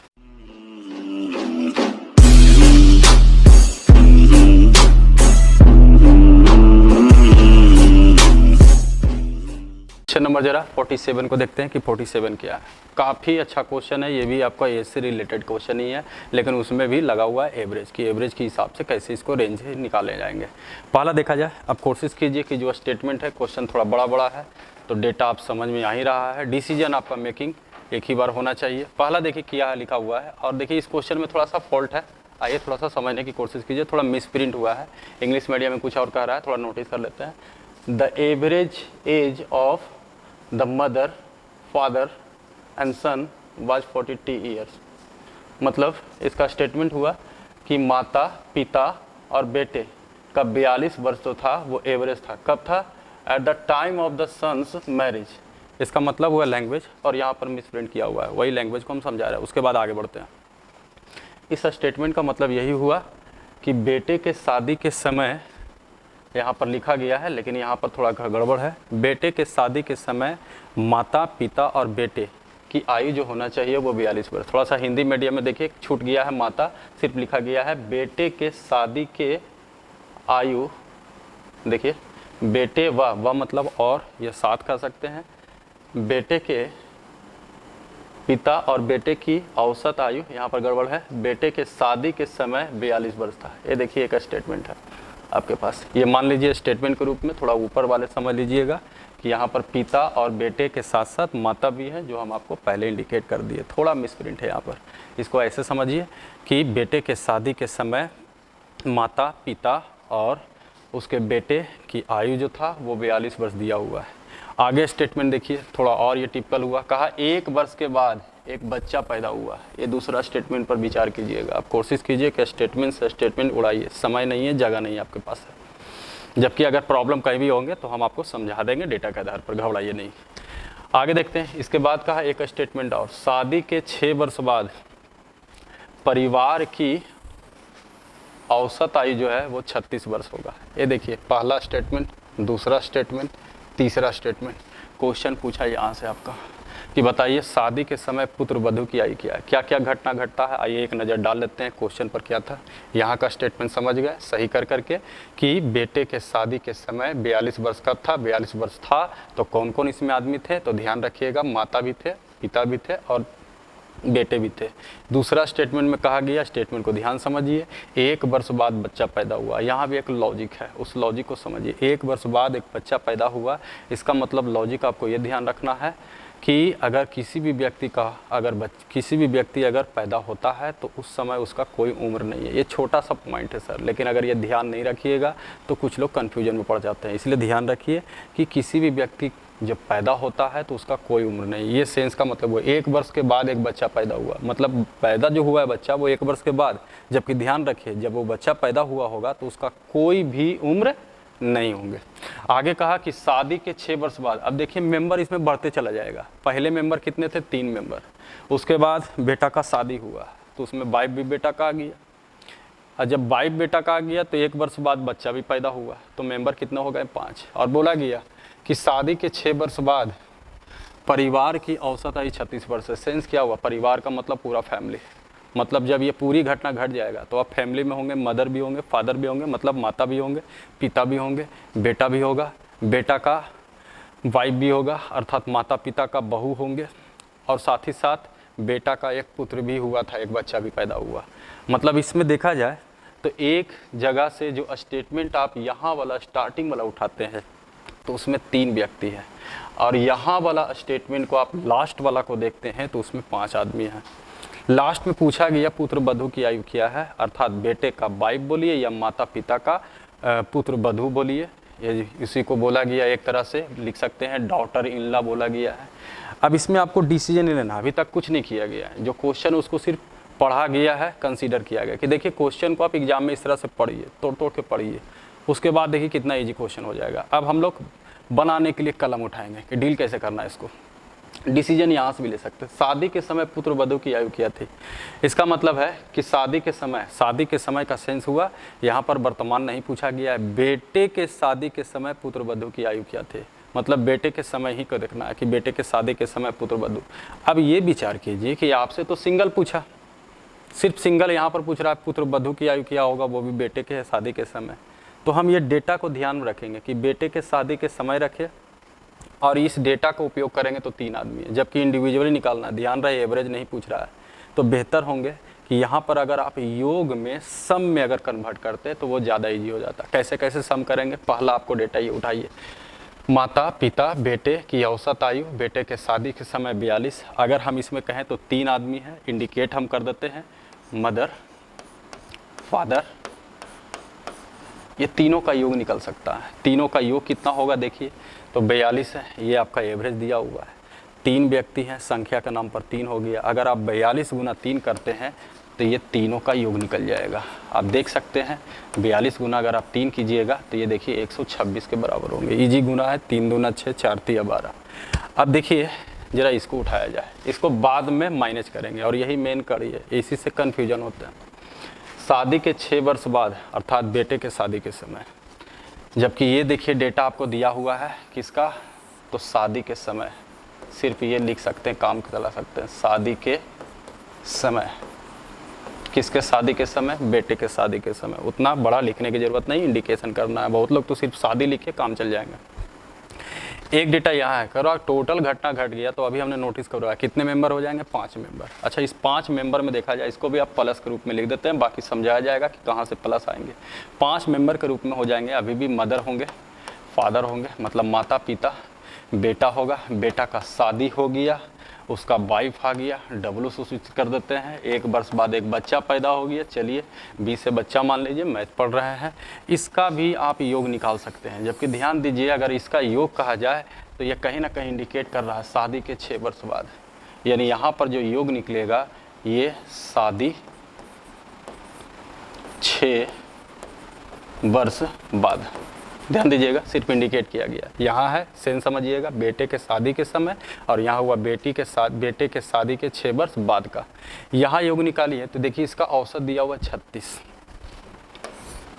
इसमें कितने आदमी होंगे, 5 आदमी, देख सकते हैं। अगर आप इसको गुना करते हैं तो ये 180 हो जाएगा। आप जरा सोचिए, आपसे पूछा गया पुत्र बधू, सर इसमें पुत्र बधू है, वाइफ को ही बोला गया पुत्र बधू, यहाँ पर इसमें 3 आदमी, इसमें 5 आदमी। अगर इसमें से माता को, पिता को और बेटा को हटा दिया जाए और साथ ही साथ बच्चे को भी हटा दिया जाए, तो बताइए इसमें वाइफ का उम्र अर्थात पुत्र वधू का उम्र निकलेगा कि नहीं निकलेगा। पहला, इसमें से अगर हम बेटा का उम्र हटाते हैं, अब देखिए इस बेटा का अर्थात पुत्र का, बच्चा का उम्र कैसे मैनेज करेंगे, ये लॉजिक, यही पर कन्फ्यूजन देंगे। यहाँ समझिए 6 वर्ष बाद का ये स्थिति है कि 6 वर्ष बाद सभी के उम्रों का योग जो होगा 180, जबकि पुत्र का मान कितना होगा, 1 वर्ष के बाद एक बच्चा पैदा हुआ, तो घटना घटा, बच्चा पैदा कब हुआ, 1 वर्ष के बाद, शादी के 1 वर्ष के बाद।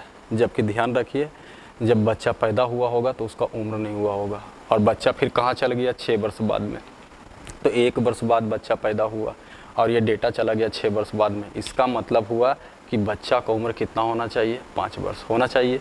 अगर हम बच्चा का उम्र यहाँ से हटा देते हैं तो 175 हो जाएंगे। 175 जो बच गया, अब इसमें बच्चा का उम्र जो है वो पूरी तरह से ख़त्म हो गया, कैंसिल। तो इसमें कितने मेंबर हो गए, 6। अब आपको लगता है कि शादी के समय पुत्र वधू की आयु क्या होंगे, तो ये शादी के समय है सर, ये शादी के समय नहीं है। अगर आप इसको शादी के समय करना चाहेंगे तो कहीं ना कहीं प्रत्येक में देखिए, शादी के 6 वर्ष बाद और शादी के समय करने का मतलब हुआ प्रत्येक में आप 6 का कमी कीजिएगा, तभी ना पीछे जाइएगा। जबकि ध्यान रहे, प्रत्येक में अगर 6 का कमी कीजिएगा तो औसत में भी 6 का कमी होता है।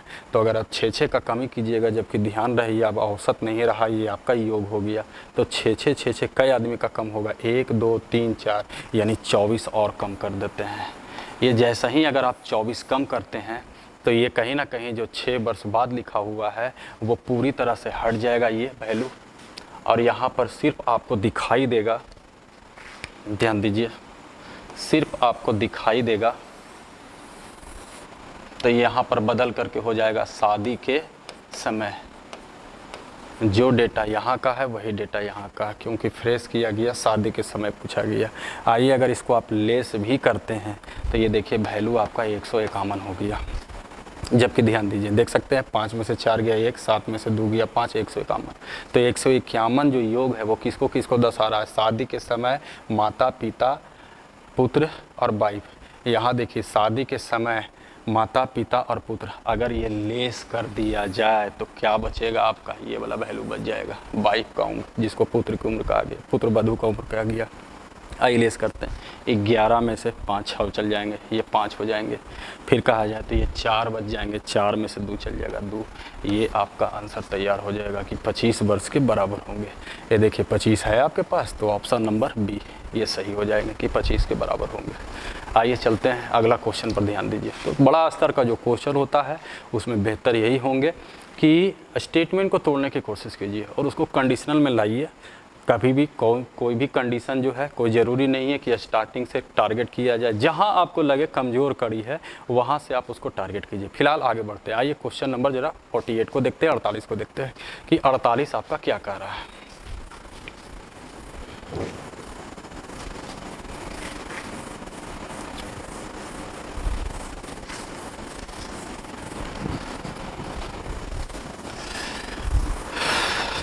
एक बात और, किसी के मन में अगर चल रहा है कि सर एवरेज से ही बनाते तो क्या दिक्कत था, कोई दिक्कत नहीं है। दिक्कत क्या होंगे, अगर आपको लगता है कि हम एवरेज से बनाए, लेकिन टाइम लगेंगे। अगर आप एक एक क्वेश्चन पर 3 तरह का मेथड, 2 तरह का मेथड देख रहे हैं, फ़ायदा आपको होंगे, लेकिन ध्यान रहे टाइम लगेगा। तो बता दिया जाए एवरेज से भी किसी के मन में चल रहा है, चलिए देख सकते हो उसको भी। अगर आप पूरी तरह से एवरेज से बनाते तो क्या करते हैं, ये देखिए यहाँ लिखा जाए शादी के समय, शादी के समय 3 व्यक्ति माता पिता एंड सन, ये देखा जाए एवरेज दिया हुआ है आपका 42।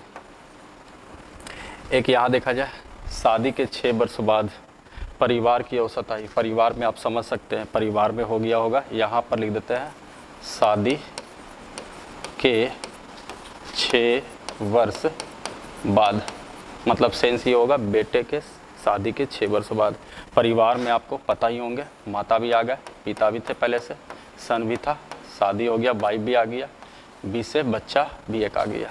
इसका एवरेज दिया हुआ है आपको एक तरह से 36।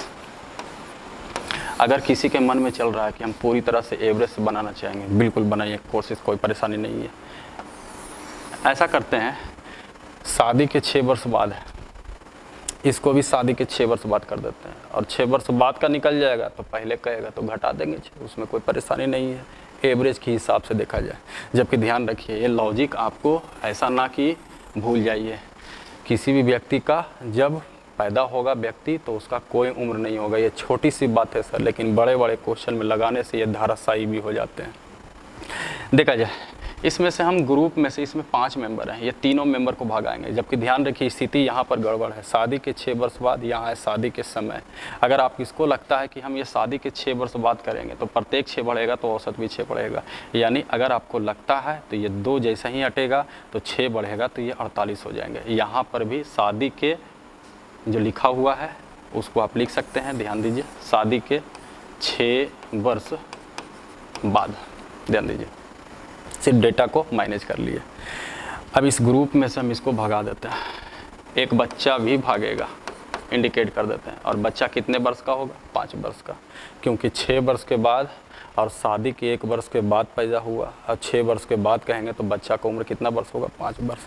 तो ये डेटा को भी हटाना है और इस बच्चा को भी हटाना है, इसको भी हटाना है आपको। और जैसे ही हटाइएगा तो ये तीनों आदमी पहले भाग जाएगा, इसमें माता पिता और एक एस थे, मिट गए थे वहाँ पर, तो इसमें 3 आदमी, 1 आदमी, 4 आदमी भागेगा, तो ये वाइफ का उम्र कन्फर्म निकल जाएंगे। 6 वर्ष बाद का होगा, 6 घटा देंगे, बेटे के शादी के समय का वाइफ का उम्र अर्थात पुत्र वधू का निकल जाएंगे। अब इजी वे में निकालिए, आपको यहाँ से सबको भगाना है तो आपका कंपलसरी फिर से हो गया, आना है तो 36 लेके आइए, जाना है तो 36 लेके जाइए। धीरे धीरे सबको भगाएंगे, माता भी भागेंगे, पिता भी भागेंगे, पुत्र भी भागेगा। एवरेज कितना लेके भागेगा, 48। एक बच्चा भी भागेगा, वो 5 वर्ष का भागेगा। पुत्र वधू अपना हिस्सा खोजेगी कि 36 हमको मिलना चाहिए। अब आपका डीलिंग हो रहा है कि 36 मिलना चाहिए, लेकिन जो गया था उसको भी 36 लेके जाना चाहिए था, वो लेके कितना चला गया, तो देख सकते हैं 48 लेके चला गया। तो ये 36 लेके जाना चाहिए, लेके चला गया 48। कितना लेके चला गया ज़्यादा, तो 12 रुपया। ऐसे ऐसे कितने आदमी हैं देख सकते हैं, तो 12 तिया 36, अर्थात इस ग्रुप को भागने से देखिए 36 लेके जाना चाहिए, तीनों मिलकर के 48 लेके चला गया। तो ये कहीं ना कहीं आप लिख सकते हैं यहाँ पर कि ये 12 रुपये ज़्यादा लेके गया। ऐसे ऐसे कितने आदमी ज़्यादा लेके गए हैं, तो 3 आदमी, यानी 12 तिया 36, यानी इसको जाने से 36 रुपये का घाटा लगेगा। घबराइए नहीं, 36 रुपये का घाटा लगा है, लेकिन आपको फ़ायदा भी होंगे। ये आदमी को भी लेके जाना चाहिए 36 रुपये बच्चा, लेकिन बच्चा कितना लेके जा रहा है, 5 रुपया। अब बताइए पैसा ही छोड़ के जाएगा कि नहीं जाएगा। 36 रुपये लेके जाना चाहिए, 5 रुपया ही लेके जा रहा है, कहीं ना कहीं 31 रुपये छोड़ रहा है, तो 31 रुपया का फ़ायदा भी होगा। अब ज़रा इसको मैनेज कीजिए, तो 31 रुपया का फ़ायदा भी हुआ है, 36 रुपये का घाटा भी हुआ है। अगर इन दोनों को मैनेज करते हैं तो अभी भी आप घाटा में रहिएगा। कितना घाटा में रहिएगा, 5 रुपया। देख सकते हैं -36 में तो एक ही कॉम्प्रोमाइज़ कीजिए, ये 5 रुपया पुत्र वधू को घाटा लग जाएगा, यानी पुत्र वधू का जो मान होगा वो 36 में से 5 चला जाएगा। तो वो वैल्यू के रूप में आप कह सकते हैं कि वो होना चाहिए कहीं ना कहीं, अगर लेस किया जाए तो 31 वर्ष का होना चाहिए। जबकि 31 वर्ष का कब होंगे पुत्र वधू, शादी के 6 वर्ष बाद। अगर आप 6 घटा देते हैं तो शादी के समय, बेटे के शादी के समय आ जाएगा, और ये 31 में से अगर 6 लेस करते हैं तो ये आंसर आपका 25 हो जाएगा। ये एवरेज के आधार पर बनाया जा सकता है, तो थोड़ा प्रैक्टिस कीजिए, हो जाएंगे। चलिए आगे बढ़ते हैं अगला क्वेश्चन पर, ध्यान दीजिए। अगला क्वेश्चन देखा जाए, क्वेश्चन नंबर जरा 48 को देखा जाए कि 48 आपका क्या कह रहा है, देखते हैं। देखिए क्वेश्चन नंबर 48 में कहता है ABC की औसत आयु जो है वो 44 वर्ष है। हेडिंग दिया हुआ है, ये देखिए ABC की औसत आयु 44 वर्ष, AB की औसत आयु 48 वर्ष। 3 आदमी थे ABC, इसके बाद एक अलग से एक ग्रुप भाग रहा है, A और B की औसत है 48 वर्ष, सही से लगा सकते हैं आप। आगे कहता है 1 वर्ष पूर्व अर्थात पहले C तथा उसके पुत्र, एक नया नाम आ गया, C का पुत्र भी ज्वाइन कर लिया, पुत्र की उम्रों में जो अनुपात है वो 5:1 है। देखिए कितना स्टैंडर्ड हो गया, एवरेज एवरेज, फिर आपको रेशियो आ गया। लास्ट में क्वेश्चन पूछा गया कि 4 वर्ष बाद C के पुत्र की आयु क्या होंगे। कनेक्शन पर कनेक्शन, स्टेटमेंट पर स्टेटमेंट आपका दिया हुआ है। अब फायदा होगा कि सबसे पहले कमजोर कड़ी के रूप में इसको उठाया जाए। ये देखिए 3 आदमी, पहले इसको लिखा जाए। यहाँ से आपका कलम चलना चाहिए, और कलम क्या चलेंगे, माइंड चलना चाहिए, ज़्यादा बेहतर होंगे, वो ज़्यादा बेहतर होंगे। अब देखिए इसमें से 2 व्यक्ति का एक और दिया हुआ है, ये स्टेटमेंट को देखिए, AB की औसत आयु 48, ये डेटा बनाएंगे 48। एक रिलेशन है 1 वर्ष पूर्व, चलिए इसको भी लिख देते हैं। 1 पूर्व मतलब आप पहले लिख सकते हैं इसको C, और चलिए हिंदी में लिख देते हैं पुत्र। इन दोनों में अनुपात जो है वो 5:1 था, वो 5:1 लिख देते हैं। लास्ट में पूछा गया कि बताइए 4 वर्ष बाद C के पुत्र की आयु क्या होगा। अब ये घबराइए नहीं कि 4 वर्ष बाद C के पुत्र की आयु क्या होंगे। अगर हम पुत्र की आयु निकालने में कामयाब हो गए वर्तमान भी, तो 4 वर्ष बाद में क्या रखा हुआ है, वर्तमान में 4 जोड़ देंगे, आंसर तैयार हो जाएंगे, तो उससे परेशानी नहीं है। लेकिन पुत्र की आयु निकालने के लिए पुत्र जो है ये देखना, इसमें कंसीडर ये करना था कि बाकी में पुत्र का मान कहाँ से निकलेगा। तो आप ये देखिएगा कि पुत्र का कनेक्शन किससे है, तो पुत्र का कनेक्शन C से है। यानी इमेजिन कीजिए, सोचने में किया जाता है, काश अगर C का मान निकल जाता तो फिर C का तुलना C से करते हुए हम A का मान या पुत्र का मान निकाल लेते हैं, और वो भी 1 वर्ष पहले का। जब 1 वर्ष पहले का निकलेगा तो वर्तमान निकल जाएंगे, वर्तमान कहा जाए या 4 वर्ष बाद का कहा जाए वो भी निकल जाएंगे। मतलब ये टारगेट आपका फोकस ये हुआ कि पुत्र का मान निकालना है तो हमको C का मान चाहिए। अभी कुछ नहीं किया गया है, बस डेटा को कंसिडर करवाया जा रहा है। अब जरा सोचिए कि मन में आपका चलना चाहिए कि C का मान कहाँ से आएंगे। तो देखिए ये डेटा आपके पास है, यहाँ देखिए फिर वही चीज़ आपको आ गई है। आना है तो लेके आइए, जाना है तो कुछ लेके जाइए। इस ग्रुप के हिसाब से सोचिए सर, इसमें 3 आदमी ABC, 2 आदमी भाग रहा है, जबकि यहाँ से कंपलसरी सोचिएगा तो किसी को भी जाना चाहिए 44 लेकर के। अगर 2 आदमी भागा है तो 44, इसमें C बच जाएगा। C का जो धन होना चाहिए वो 44 बचना चाहिए कि नहीं बचना चाहिए। अब कॉम्प्रोमाइज़ चालू कर दीजिए, जाना चाहिए 44, लेके गया सर 48। कितना ज़्यादा लेके चला गया, 4 रुपया। ऐसे ऐसे कितने ज़्यादा लेके जाने वाले, 2 आदमी, 4 दूनी 8 रुपया। ये देखिए 8 रुपया का घाटा हो गया, किसको, C का। ये C का कन्फर्म मान निकल गया आपका कि C का मान होना चाहिए इतना। बाकी आप घटा सकते हैं कितना होना चाहिए, ये देखिए ये हो गया 36, लेस कर सकते हैं आप। आगे देखा जाए 36 जो आया वो किसका आया, तो C का। वो भी क्या आया, तो वर्तमान आया, क्योंकि सब में कुछ नहीं लिखा हुआ तो वर्तमान मान। लेकिन हाँ यहाँ आपका 1 वर्ष पहले का है। अब डेटा थोड़ा और मैनेज कीजिए। C का जो आया ये मान वर्तमान आया, जबकि अगर C का आप कंपेयर करते हैं, तुलना करते हैं, याद कीजिए किताब ऊपर, हम लोग कहेंगे नीचे, जो निकालना उसको बगल में गुना। हमने कहा जो किताब कहेगा वही चीज़ हम लोग दोहराते हैं। तो किताब कह रहा है कि वर्तमान में 36 है, जबकि यहाँ पर 1 वर्ष पहले का है। तो ऐसा ना हो कि इसमें 1 जोड़ दीजिए सर हो जाएंगे वर्तमान, तो ये गलत हो जाएंगे। ये कॉम्प्रोमाइज़ नहीं करेगा, ये फिक्स है, रेशियो में आपको पढ़ाया जाएगा। तो कॉम्प्रोमाइज़ इसको कीजिए, और बिल्कुल कर सकते हैं। 1 वर्ष पहले का रिलेशन है, तो ज़रा सोचिए C का जो वर्तमान में वो 36 वर्ष का है, तो C 1 वर्ष पहले कितना होगा, ध्यान से सुनिए। C वर्तमान में 36 वर्ष का, 36, तो 1 वर्ष पहले कितना होंगे, तो 1 घटाइएगा, यानी C 1 वर्ष पहले 35 होगा। अब ये देखिए कनेक्ट कर जाएगा, C हम लोग कहेंगे तो 5 होगा 1 वर्ष पहले, और पुत्र की आयु निकालना है तो 1 से गुना करेंगे। देखिए 5 7 35, 7 वर्ष जो पुत्र की आयु आया 1 वर्ष पहले। अब जरा डेटा देखते हैं, कहाँ का पूछा, तो 4 वर्ष बाद का, जबकि ये जो 7 वर्ष लाए हैं पुत्र का 1 वर्ष पहले का, अगर आप इसमें 1 जोड़ते हैं तो ये वर्तमान हो गया। अगर 4 वर्ष बाद कहा है तो 4 और जोड़ देते हैं, ये आपका फुलफिल हो गया आंसर। अर्थात आंसर जो होना चाहिए वो 12 के बराबर, 7 1 8 8 4 12, ये आपका आंसर तैयार हो जाएंगे। देख सकते हैं ऑप्शन नंबर C है, तो ये फ़ायदा होंगे। आगे देखते हैं अगला टाइप।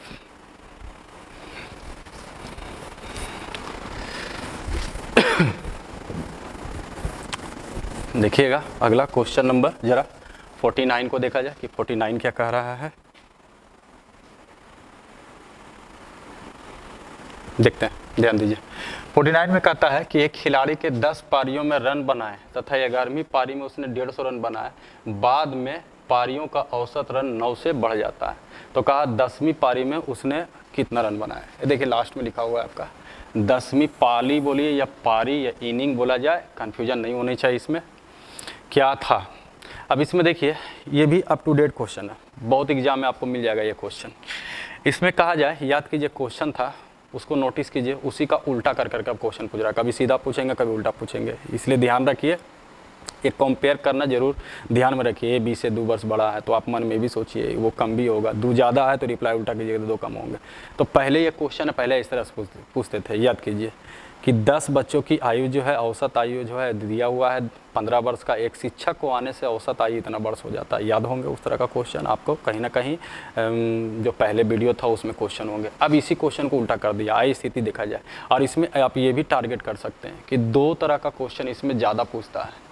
ये देखिए 10 पारी तो दिया हुआ है, इसमें देखा जाए तो एवरेज भी कभी लिखेंगे कभी नहीं लिखेंगे। जबकि अगर नोटिस किया जाए तो आइए पहला नोटिस करते हैं यहाँ से कि एक खिलाड़ी ने 10 पारी या पारी को कहा जाए या इनिंग बोलिए बनाए, 10 पारियों में रन बनाए तथा 11वीं पारी में 150 रन बनाए। बाद में पारियों का औसत रन जो है वो 9 से बढ़ गया। अर्थात ये स्टेटमेंट एक अलग हो गया कि 11वीं पारी में जब उसने 150 रन बनाया तो औसत में 9 की जो है वो वृद्धि हो गया। यहाँ तक एक स्टेटमेंट है, ये देखिए यहाँ से लेकर के एक स्टेटमेंट यहाँ है। लास्ट में पूछा गया क्वेश्चन का रिक्वायरमेंट कि 10वीं पारी में उसका औसत रन क्या है। हमने कहा देखिए इसमें 2 तरह का क्वेश्चन पूछेगा, एक तो पूछेगा 10 पारियों तक का औसत क्या था, दूसरा क्वेश्चन ये भी पूछ सकता है, सुन लीजिए ध्यान से, दोनों क्वेश्चन का तैयारी एक ही मेथड में कर लीजिए। दूसरा क्वेश्चन पूछ सकता है जब 11वीं पारी इसमें मिल जाएंगे तो टोटल 11 पाली भी हो सकता है, 11 इनिंग भी हो सकता है। यानी क्वेश्चन आपसे ये भी पूछ सकता है कि 10 पारियों का औसत क्या था, और साथ ही साथ दूसरा क्वेश्चन ये भी हो सकता है कि 11वीं पाली तक का औसत क्या है, मतलब सारों को मिला देंगे तो औसत क्या होंगे। तो आइए दोनों क्वेश्चन पर फोकस करते हैं, जबकि ध्यान रहे क्वेश्चन आपका 10वीं पारी का पूछ रहा है। अगर डेटा बनाएंगे तो क्या होगा, तो इस क्वेश्चन में देखिए एक खिलाड़ी ने 10 पारियों में कुछ रन बनाए, पता है रन कितने हैं, नहीं, ना औसत पता है। तो अगर इच्छा हो तो सुविधा के लिए आप इसको लिख सकते हैं 10 इनिंग, औसत दिया हुआ नहीं है। देखिए हम डेकोरेट कर देते हैं, शायद आपको याद आने लगेंगे, और धीरे धीरे इसमें देखिए ओवर कॉन्फिडेंस कितना बढ़ेगा, देखते ही आंसर हो जाना चाहिए। इस तरह के क्वेश्चन में प्रैक्टिस कीजिएगा तो ये डेटा लिखने की ज़रूरत नहीं पड़ता है। लेकिन अभी आपका प्रयास होना चाहिए कि सीखना है, सीखने के लिए ज़रूर डेटा को आप लिखने की कोशिश कीजिए। आगे कहा 11वीं पारी में, मतलब 1-10, आप कॉमन सेंस लगाइए, 11-10 इनिंग खेल ही लिया तो अगला जो इनिंग होगा उसको 11वां इनिंग कहेंगे। तो 11वीं पाली लिखिए तो 11वां इनिंग का मतलब हुआ यहाँ पर सिर्फ एक इनिंग की बात हो रहा है, और उसने कितना रन लेके आया तो ये भी लिख दिया है साफ शब्दों में कि ये लेकर आ रहा है। देखिए एरो दिया हुआ है आपको, एरो इधर की ओर है, कितना लेके आ रहा है तो देखिए साफ शब्द में लिखा हुआ है 150 लेके आ रहा है। और ये जब आता है तो कहता है इसके औसत में 9 की वृद्धि हो जाता है। ये वृद्धि भी आपको पहले से लिख दिया है कि वृद्धि कितना का होना चाहिए, 9 का, ये पॉजिटिव मान के चलिए, वृद्धि दिया हुआ है आपका। अब क्वेश्चन में पूछा है कि बताइए 10वीं पाली का औसत क्या है। इसमें देखिए अगर आप नोटिस कीजिएगा तो इस तरह के क्वेश्चन पर काबू पा लीजिएगा। काबू क्या पाइएगा, नोटिस किया जाए पहले के क्वेश्चन में क्या था कि यहाँ का मान ये वाला दिया रहता था, ये मान पूछते थे आपसे, कभी कभी ये मान पूछते थे। यहाँ पर 3 वेरिएबल 1, 2 और 3, ये फंक्शन को समझिए 1, 2 और 3। कभी यहाँ पर दिया रहता था, यहाँ दिल रहता था तो औसत में वृद्धि पूछते थे, कभी कभी इसका औसत दिल रहता था, ये वृद्धि रहते थे तो यहाँ का वैल्यू पूछता था। अब जरा सोचिए कि ये तीनों अगर वेरिएबल अगर होंगे, ये मेन पॉइंट इसका है, अगर इस पर आप काबू पा लीजिएगा तो क्वेश्चन देखते ही उड़ जाएगा आंसर इसका। ये देखिए आपको पता भी चल रहा है 1, 2, 3, 2 दिया हुआ यहाँ पूछा, अगर ये दोनों रहता तो ये पूछता, अगर मान लिया जाए ये दोनों रहता तो ये पूछता, जबकि यहाँ पर ये दिया हुआ है आने से 9 का वृद्धि हुआ। अब इसमें हम लोग ये देखेंगे कि 10वीं पाली तक का औसत क्या होगा। जरा इसे डेटा को उठाया जाए, क्योंकि यहाँ तो आपका कुछ दिया हुआ नहीं है, तो इसे डेटा को उठाया जाए। सर ये लेके कितना आ रहा है, जरा सोचिए 150, ध्यान दीजिए यहाँ ये 150 रुपये लेके आ रहा है। हम ये नहीं कह रहे हैं कि 150 वो इसका औसत था, लिखा हुआ भी नहीं है। जब ये आया तो 150 रुपये लेके आया, रुपया पैसा समझ सकते, ईजी लगेगा। ये 150 रुपये लेके आया, लेकिन आता है तो औसत में कितना का वृद्धि है, 9 का। इस बात को समझिए, सिर्फ जो सीधा किए थे आप उल्टा सोचिए। 150 लेके आता है तो औसत में 9 का वृद्धि होता है, यहाँ का जो औसत होता है उसमें 9 का वृद्धि। इसका मतलब ये आदमी यहाँ के औसत से ज़्यादा लेके आया। कितना ज़्यादा लेके आया, इसी पर फोकस कीजिए, कितना ज़्यादा लेके आया, 9। तो औसत में 9 का वृद्धि होने का मतलब है प्रत्येक के लिए 9 बढ़ा के लेके आया होगा। अर्थात ये कह सकते हैं कि इस 150 रुपया में क्या होगा, तो 150 रुपया में 10 पाली का औसत भी लेके आया होगा और सबके लिए वृद्धि भी लेके आया होगा। जबकि टोटल वृद्धि कहा जाए तो औसत में 9 का वृद्धि, 10 पाली यहाँ है, एक पाली और जाएगा तो 11 इनिंग हो जाएगा, यानी 11 के लिए 9 के आएंगे। अगर ये वृद्धि को यहाँ से कहा जाए तो टोटल 11 नमा कितना होंगे 99। जरा सोचिए कि अगर 99 इधर चल आएंगे, अर्थात अगर आप लेस करते हैं 150 में से 99 चल जाएंगे, तो ये जो 51 बचेगा, क्या बचेगा? औसत। किसका औसत? इसका औसत। अर्थात कहा जा सकता है कि 10 पाली तक का औसत कितना है, तो 51, ये आंसर हो जाएंगे। हमने कहा एक और क्वेश्चन पूछेंगे, ये 10 पाली तक का औसत हो गया आपका, कि 10 पाली तक का औसत कहेगा तो इतना हो गया। जबकि अगर कहेगा 11वीं पाली तक का औसत, ये भी पूछता है 11वीं पाली का औसत, तो कॉमन सेंस लगाइए, 10 पाली तक का औसत 51। जब ये आया था तो औसत में कितना का वृद्धि हो गया? 9 का। एकदम नॉर्मल सोचिए, जब वो आया था तो औसत में कितना का वृद्धि हो गया? 9 का। अर्थात 11वीं पाली का पूछे कल के डेट में तो 9 जोड़ दीजिए, ये 11वीं पाली तक का हो जाएगा। फिलहाल आपका क्वेश्चन जो पूछा गया इतने पर पूछा गया, 10 पाली का औसत क्या, ये कॉमन आंसर हो जाएगा। क्लियर?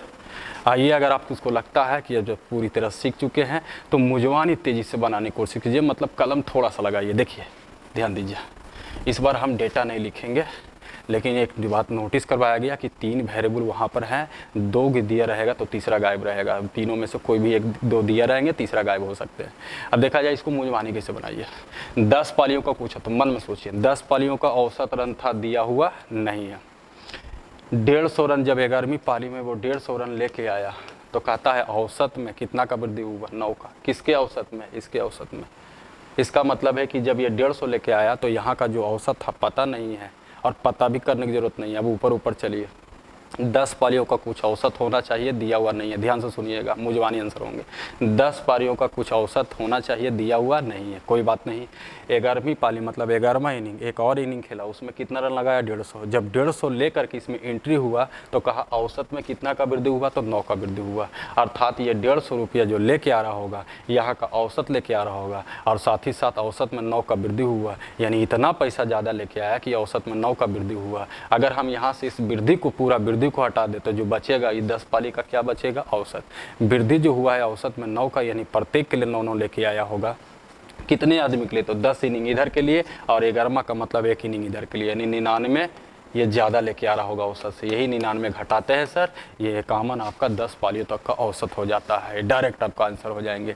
अगर 11वीं पाली तक का औसत कहेगा तो 9 बढ़ा दीजिए, ये आपका 11वीं पाली तक का औसत हो जाएगा, तो ये आंसर हो जाएंगे। मतलब टाइप वही है, कभी सीधा कभी उल्टा, यही करेंगे और कुछ नहीं। आइए ज़रा देखते हैं क्वेश्चन नंबर जरा 50 को देखते हैं कि 50 क्या कहता है आपका।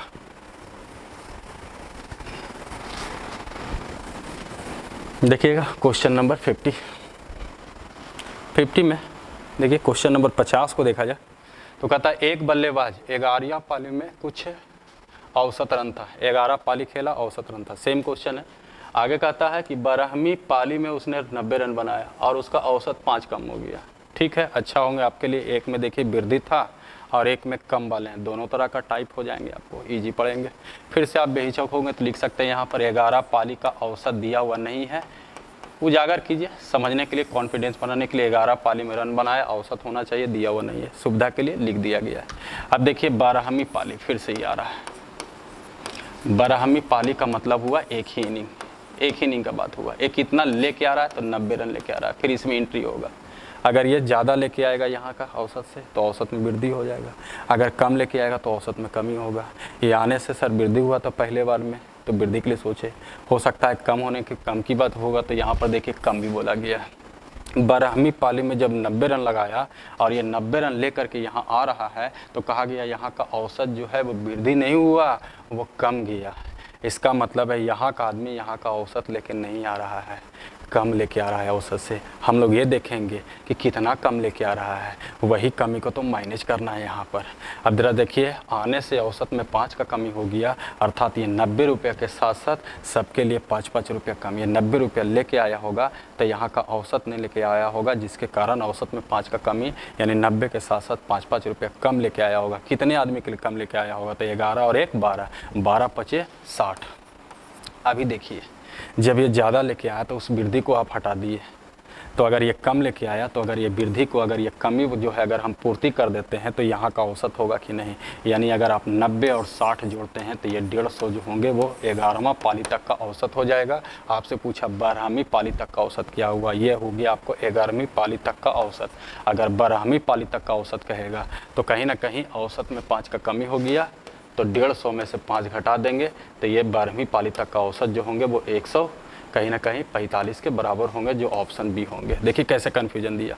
11वीं पाली तक का औसत कहेंगे तो 150 होंगे, और अगर 12वीं पाली कहेंगे तो आने से 5 कम गया, 5 कम कर दिए 145, ऑप्शन नंबर बी। आपसे ये नहीं पूछा था इसमें कि 11वीं पाली तक का औसत क्या है, 12वीं पाली तक का औसत क्या है, जबकि इसके पहले पूछा था 10वीं पाली तक का औसत क्या था, और हमने उसमें एक्स्ट्रा भी बता दिया कि 11वीं पाली भी पूछेंगे। यहाँ भी आप देख सकते हैं।